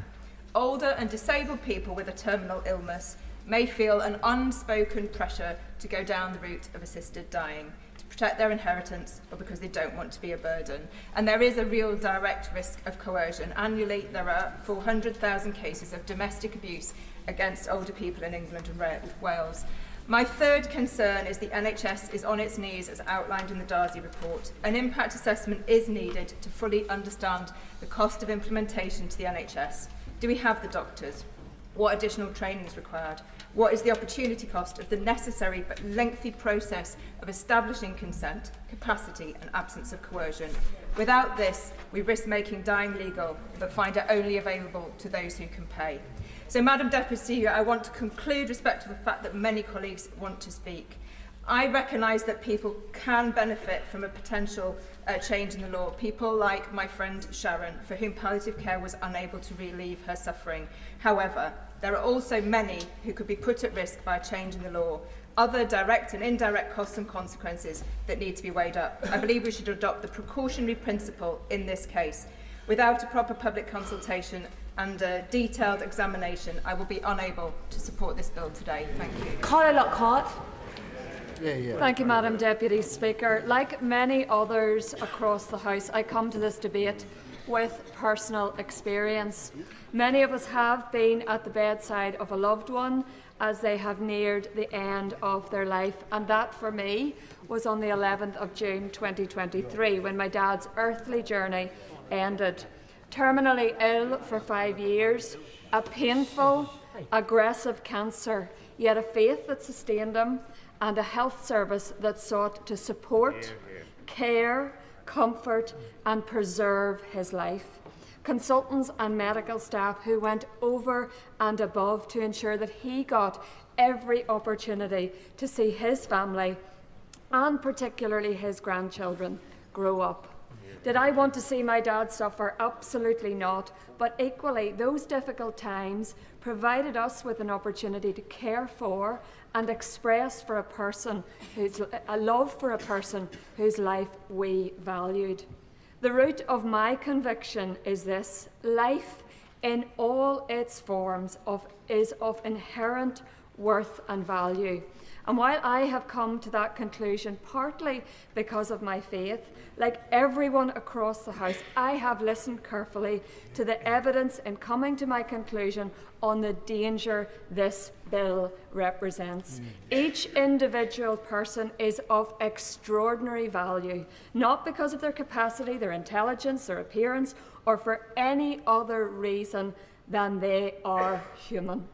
It's right that we should rage against death and suffering and pain as it's not natural. But this bill we are considering takes that rational fear to an irrational and dangerous conclusion. The answer to fear of death or dying badly, or even a desire for a good death, is not logically to legalise a means of bringing about death in a more efficient or sanitised, state-sponsored fashion.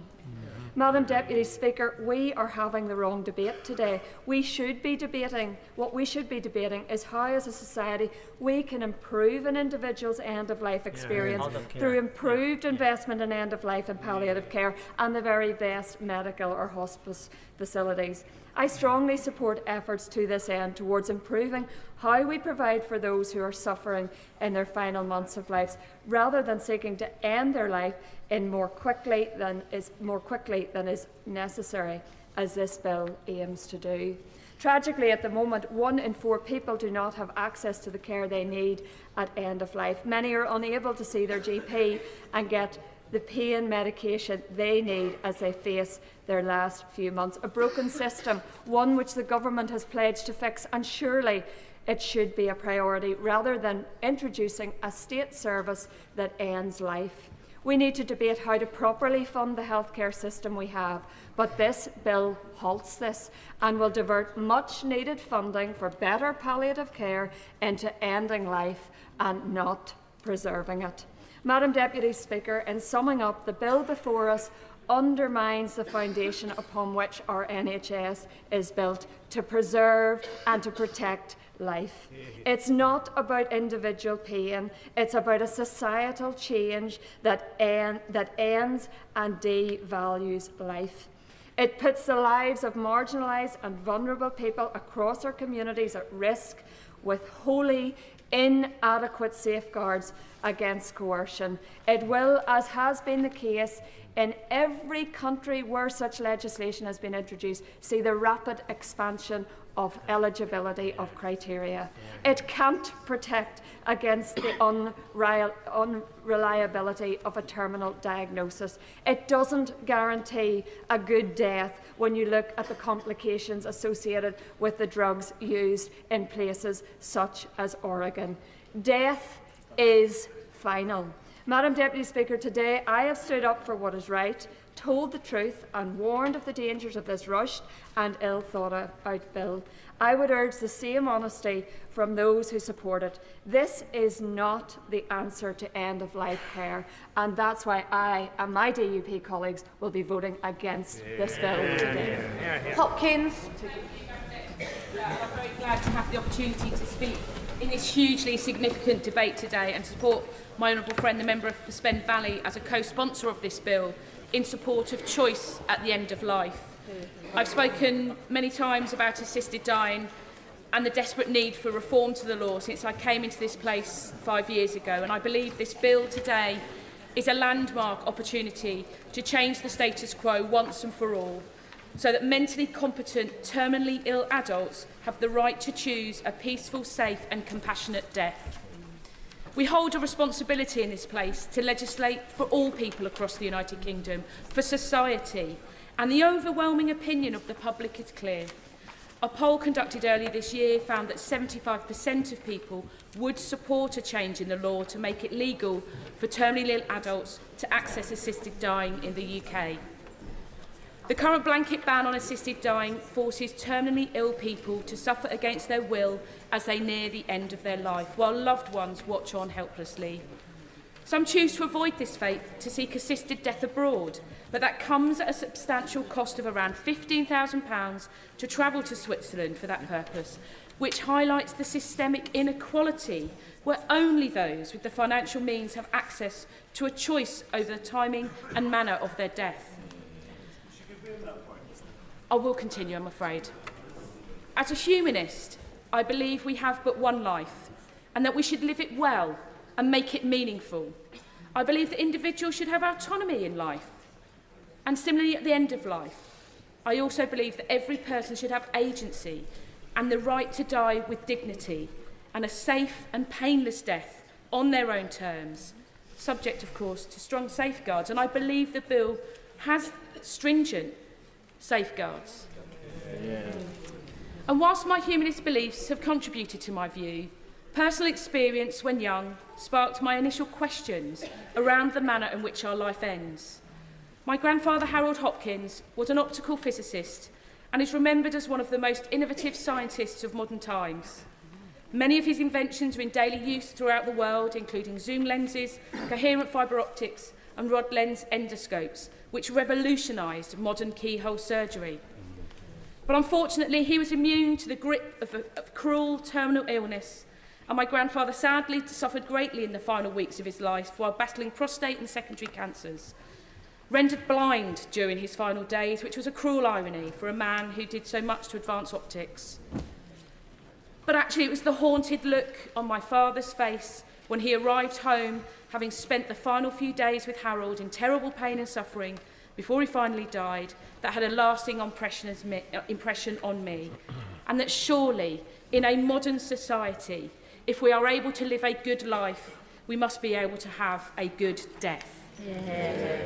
But my grandfather is one of many who has faced this fate, and I have had many constituents write to me and other families who have spoken to me, many here today, who share their own stories, watching their loved ones die in unnecessary pain and indignity. And while many have raised concerns around the need for better funded and supported palliative care services in our country, I reiterate the point made that this bill does not represent an either-or proposal. Yeah. So as my honourable friend, the member for Spen Valley, has said over the last few weeks, this legislation at its core is not about ending life, but about shortening death. This is fundamentally an issue of dignity, compassion and humanity, and I would encourage all members across the House to use their power as an elected representative today to alleviate the needless pain of thousands of individuals and their families and ensure we take the first step towards providing choice at the end of life by legalising assisted dying. Thank you, Madam Deputy Speaker. To discuss matters of life and death is to recognise the gravity of one's role as a Member of Parliament. The bill before us seeks to shorten the suffering of the terminally ill, those with just 6 months to live, no one else. For too many, death is not a singular moment, but an excruciating journey of terror and agony as your body turns on you. But arguments that we must wait for palliative care to improve in our country are a logical fallacy.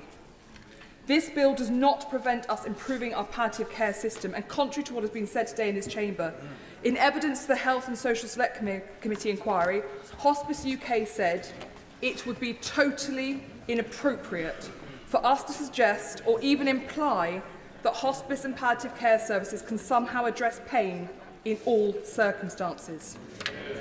Imagine a situation where you have cancer that day by day is breaking every individual vertebrae on your body, one by one.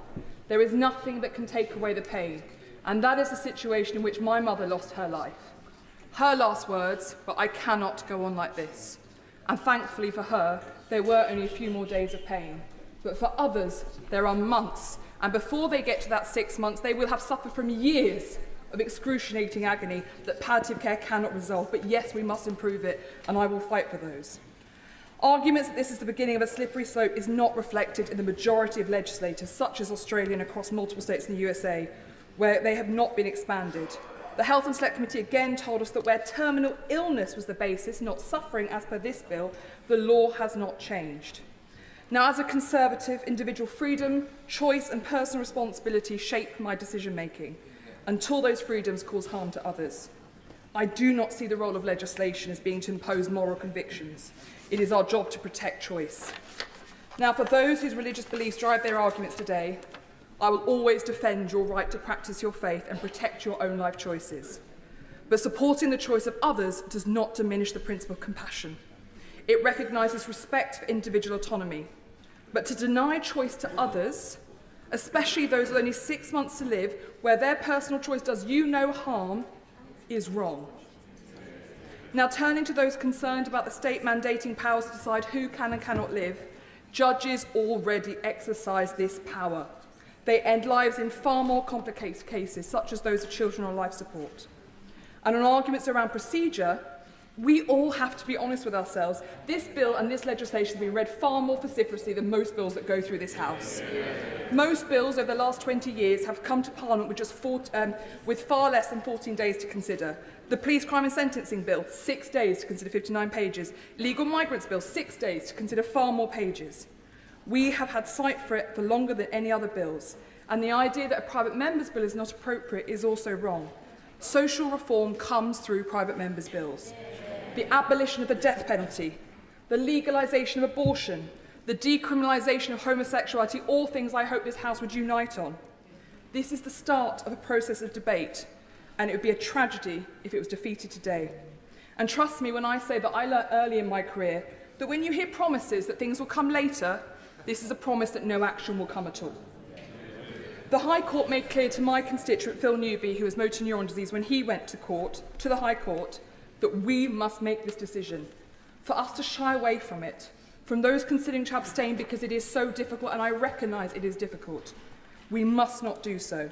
So I ask colleagues to vote for this bill, to allow a long legislative process to proceed, and together to commit to shortening the suffering of those who are terminally ill in our society, because they deserve that choice. Let's Hamilton. Thank you, Madam Deputy Speaker. I want to congratulate the member for Spen Valley, for the way she conducted this debate. I worked in the NHS as a district nurse for 25 years, working with many, many terminally ill people. I saw the whole range of human emotions in that time, from the joy to grief, everything you can imagine. I am also a mum, a daughter, a sister, a wife, and a grandmother. I know how crushing it can be when someone you love is terribly ill, and how helpless this can make families feel. It is completely understandable that some would want to feel like they are regaining some control over their circumstances by pursuing an assisted death. But Madam Deputy Speaker, this bill is not the answer. I simply do not trust that this bill can be implemented ethically and or safely. There are too many blind spots, and it is being rushed through too quickly and too little scrutiny. It will place enormous pressure on disabled, elderly and poor people to opt for ending their lives, so not to be a burden on their loved ones. The bill would also not do anything concrete to uplift the hospice and palliative care sectors. All we have had is promises. According to the bill, the Secretary of State must ensure that assisted suicide is available. There is no accompanying duty to provide palliative or hospice care to everyone that needs it, leaving these essential services heavily dependent on donations and charity. This, Madam Deputy Speaker, is simply unacceptable. The exercise of either coercion or pressure prohibited by the bill is difficult, perhaps even impossible to detect. Families and personal circumstances are complicated. It would take an enormous amount of resources to make this system robust enough to entrust the lives of our loved ones to. The bill allows doctors to propose assisted dying to patients. Some of the worst Canadian abuses have originated this way. For example, a 51-year-old Canadian cancer patient was notoriously offered death instead of surgery.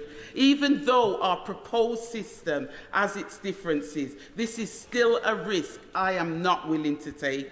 The current law presents us with a clear boundary that can never be crossed. It avoids all slippery slopes with no room for error. Legislation of assisted suicide suicide would replace this with an arbitrary boundary that is rife for misunderstanding, error, and at worst, abuse. And remember, this is all happening in the context of an NHS run into the ground by 14 years of Tory austerity, and the government simply hasn't had the time to rectify yet. It is not a fair choice because of this. Madam Deputy Speaker, I will therefore be voting against this bill and will continue to push for improvements to palliative and hospice care. This is the only way to ensure that no one is left behind from any community. Thank you, Madam Deputy Speaker. Thank you, Madam Deputy Speaker. I've only known one person well that committed suicide, my former professor. He was, I learned after he died, haunted by imagined demons for most of his life, and in the late part of his life, hounded by heartless humans. But I'm sure that if assisted suicide had been available to him, he would have died much earlier. After those demons first visited him, he had a loving wife and 3 daughters. He had moments of joy, though most of his life was punctuated by pain. I'm just as sure, because I knew him well, if a vote today, he'd be voting against this bill. For all our lives are a mix of sorrow and joy, Madam Deputy Speaker. And I'm not going to amplify the arguments about process, although I think it is immensely naive to assume this bill can be changed substantially in committee. As a shadow minister and minister for 19 years, I oversaw many bills in committee, and I know what committees do. They calibrate legislation, they refine legislation, they improve legislation, but they don't fundamentally alter the intent of that legislation voted upon at second reading. I'm not either going to talk too much about what happens in other jurisdictions, except to say that it is certainly true that every case that assisted dying has been, every case that has been introduced is expanded, not always by subsequent legislation, but often by judicial interpretation. And the idea that we should put this charming but rather naive faith in the judiciary to make these decisions subsequent to this House passing legislation is just that, innocent, and that's the best way I can describe it. What I am going to talk about is simply this. This bill changes the relationship between clinicians and patients forever. It says to the NHS, your job is not only to protect and preserve life, it is sometimes to take life. I'm not prepared for our NHS to be changed in that way. And beyond that, it changes society's view of what life and death is all about. This isn't just about individual choices, as has been said by a number of honourable members in interventions and speeches. It's about a collective, a communal view about how we see the essence of life and death. And the final thing I'd like to say, Madam Deputy Speaker, is that we can have this debate in this civilised way we have in this place. But it's very different out there on the mean streets, isn't it? And each and every one of us know it. There are many cruel and spiteful and ruthless and unkind people in the world, and there are many vulnerable and frail people. And when those two collide, it's not a good outcome for the second of those groups. And I fear this bill. I'm going to vote against this bill because I'm going to vote for what a politician in another place once called the audacity of hope. I hope that we can improve palliative care. Hope that we can do better. And I fear for those disabled and vulnerable people that the provisions of this bill, regardless of the good intentions of its advocates, will fan the flames of fear. Richards. Chair, I've really welcomed the contributions from all sides of the House on this debate. This is Parliament at its best. I support this bill, and I'm proud to co-sponsor this bill. We will have all received emails from constituents with harrowing stories of agonising final days and weeks suffered by loved ones. I have no doubt that they will weigh heavily on each of us, however we vote later today. Fundamentally, I believe that if we are able to safely offer peace and empowerment to those at the end of their life, then we have a moral imperative to do so. But, Madam Deputy Speaker, we are lawmakers, and I also fundamentally support this change because our current legal framework is simply not fit for purpose. Our criminal law is a mess. 4 former Director of Public Prosecutions have told us that they need change. This is pretty unprecedented. When 4 former Director of Public Prosecutions, the people who make the decisions, the sole people who make the decisions as to the prosecutions in this case, are urging Parliament to take action. In 2014, the Supreme Court, in the judgment in Nicholson, urged Parliament to take action because the law was not working in this area. And the law is chaotic because as to how it relates to this argument around coercion.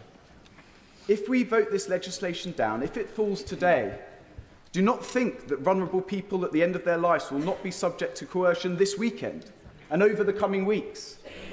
The police will investigate. A coroner will undertake an inquest into the circumstances of any suicide at the end of life. A prosecution may begin. But all these authorities, all these processes would have happened after the individual had died. This bill shifts the emphasis on such an inquiry to before the event, more logical, more rational, more humane. And let me quickly deal with the procedural arguments, because a private member's bill, as has been mentioned by my right honourable friend for Rutland and Stamford, was sufficient to reform our abortion laws, abolish the death penalty, to change our divorce regime. And in 2015, when this issue was last before the House, it was good enough then. I've read every single word of that debate. There was not a single word of opposition to this being the mechanism for such change. Since then, since 2015, we've had further select committee reports, more evidence from around the world as other jurisdictions move in this direction. One begins to wonder whether opponents to change are grasping at procedural straws rather than taking on the principle as we should at second reading. Madam Deputy Speaker, I appreciate that this decision is difficult for colleagues, and I respect views on all sides of this debate. But these moments do not come around often. I urge colleagues, seize the moment, shape the world around us, and provide for compassion. Sir Julian Lewis. Thank you, Madam Deputy Speaker. In the past, I have voted against this type of measure for one overriding reason, namely the impracticability of effective safeguards. Even if I have always felt practical safeguards could be erected against external coercion, there was no prospect whatsoever of having effective safeguards against internal pressures on someone to request assisted dying or even euthanasia. For example, as we've heard, an elderly person in a care home, knowing that the legacy they could bequeath to their children was being reduced by tens of thousands of pounds every few weeks, would be highly likely to feel obliged to ask to die. And I can't conceive of any safeguard against self-sacrifice of this sort, whether for financial reasons or in order no longer to be a burden on one's nearest and dearest relatives and friends. However, there's an additional point I wish to inject into the debate, because in my opinion, the key to this dreadfully difficult conundrum about end-of-life care, pain, and the possibility of assisted dying lies, or should lie, in the ability of medical personnel to administer effective pain relief even if it shortens the patient's remaining time. In my view, there should be no bar on the use of pain-killing medication if that's the only way to ease human suffering, even if it leads to a speedier death. Hence the frequent references to putting dying people on an appropriate pathway. It was therefore most alarming to me to read a very important paragraph in a letter sent to me in favour of changing the law and voting for this bill by my constituent, the distinguished broadcaster, Dame Esther Ransom. in which she explained that doctors no longer feel able to follow this humane course of action since the atrocious Harold Shipman case, which was briefly alluded to by my right honourable friend Fagool and Pocklington. Now, if there has been such a change in regulations as Dame Esther believes, I think it's imperative that it should be reversed, and this is something positive which could come out of the imminent debate. Another thing that has been touched on more than once is the uncertainty and the postcode lottery surrounding effective palliative care. Dame Esther's view is that there are some people who have some conditions for whom palliative care never can be effective. Other people express the view that there is always a way in which pain-killing medication can be used in order to prevent suffering, but I suspect the answer to this riddle lies in the fact that that pain-killing care in some cases might lead to a shortening of life. Therefore, I conclude that there are three issues that should be in our minds. Can safeguards be effective? My answer to that, I'm sorry to say, is still no. Can pain be alleviated sufficiently by palliative care? I think the balance of the argument is in favour of saying probably yes, but it's too uneven across the country and would certainly need the sort of investment that would be necessary to set up a system that would work for assisted dying. But above all, have doctors the freedom to administer pain relief which may shorten life? We need to know the answer to that last question, because if since Shipman they've been prevented from taking such merciful measures, then that is a classic case of hard cases making bad law. Doctors need to be able humanely to ease people on their last journey, and the country needs to know where the medical profession stands on that central matter to this debate. Yes, Salto. Madam Deputy Speaker, after spending almost a decade working to protect women and children from harm, my focus with any piece of legislation is the potential it creates for abuse and coercion. And whilst I would have once been supportive of the principle of assisted dying and might wish this option for myself, I have increasingly found myself unable to reconcile my desire to safeguard the most vulnerable with putting that principle into practice. I am concerned that if this bill passes, we will see people coerced, either by an abuser or by societal expectations, into ending their own lives. We don't want to think about it, but abuse surrounds us. 2.3 million victims of domestic abuse in the last year. 1 in 6 older people experience abuse. The definition of coercive and controlling behaviour includes behaviour which repeatedly puts someone down, telling them they are worthless. Victims describe this as a drip-drip effect, and it goes unnoticed, not just because we don't want to think about it, because it's hard for professionals to identify it without proper training and a lack of specialist support. There is no mandatory training for judges on coercive and controlling behaviour, nor is there effective training for medical professionals. 50% of healthcare professionals in a 2019 survey said they did not feel they had received adequate training to identify a victim of domestic abuse. And it's also hard for victims themselves to realise that they are being coerced until they have got free. We know that older people, and especially those who are disabled, are particularly susceptible to abuse by a family member and less likely to be able to escape their abusers. And those who are coerced are often isolated from friends and family.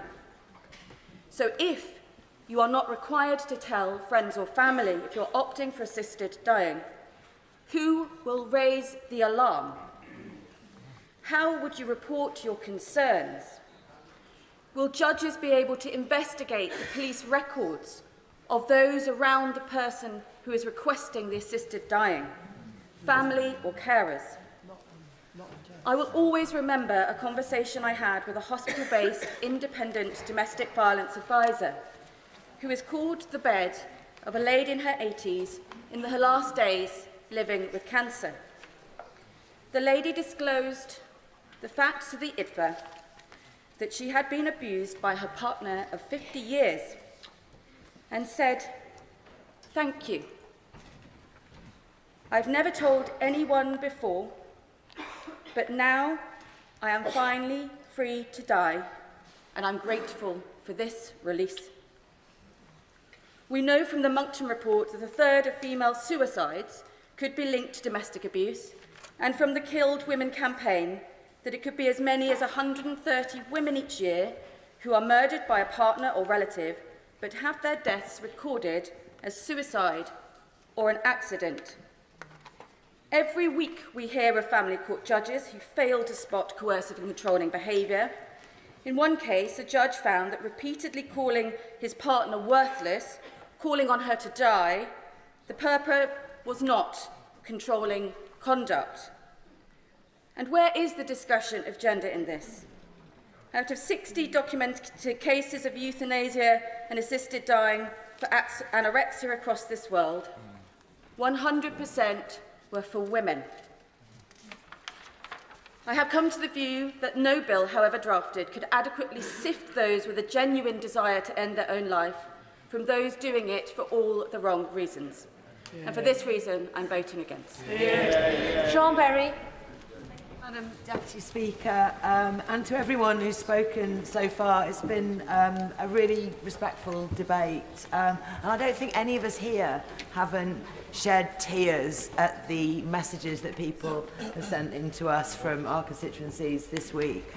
I've received so many profoundly moving letters, postcards, emails, messages into my office on this issue from my constituents in Brighton.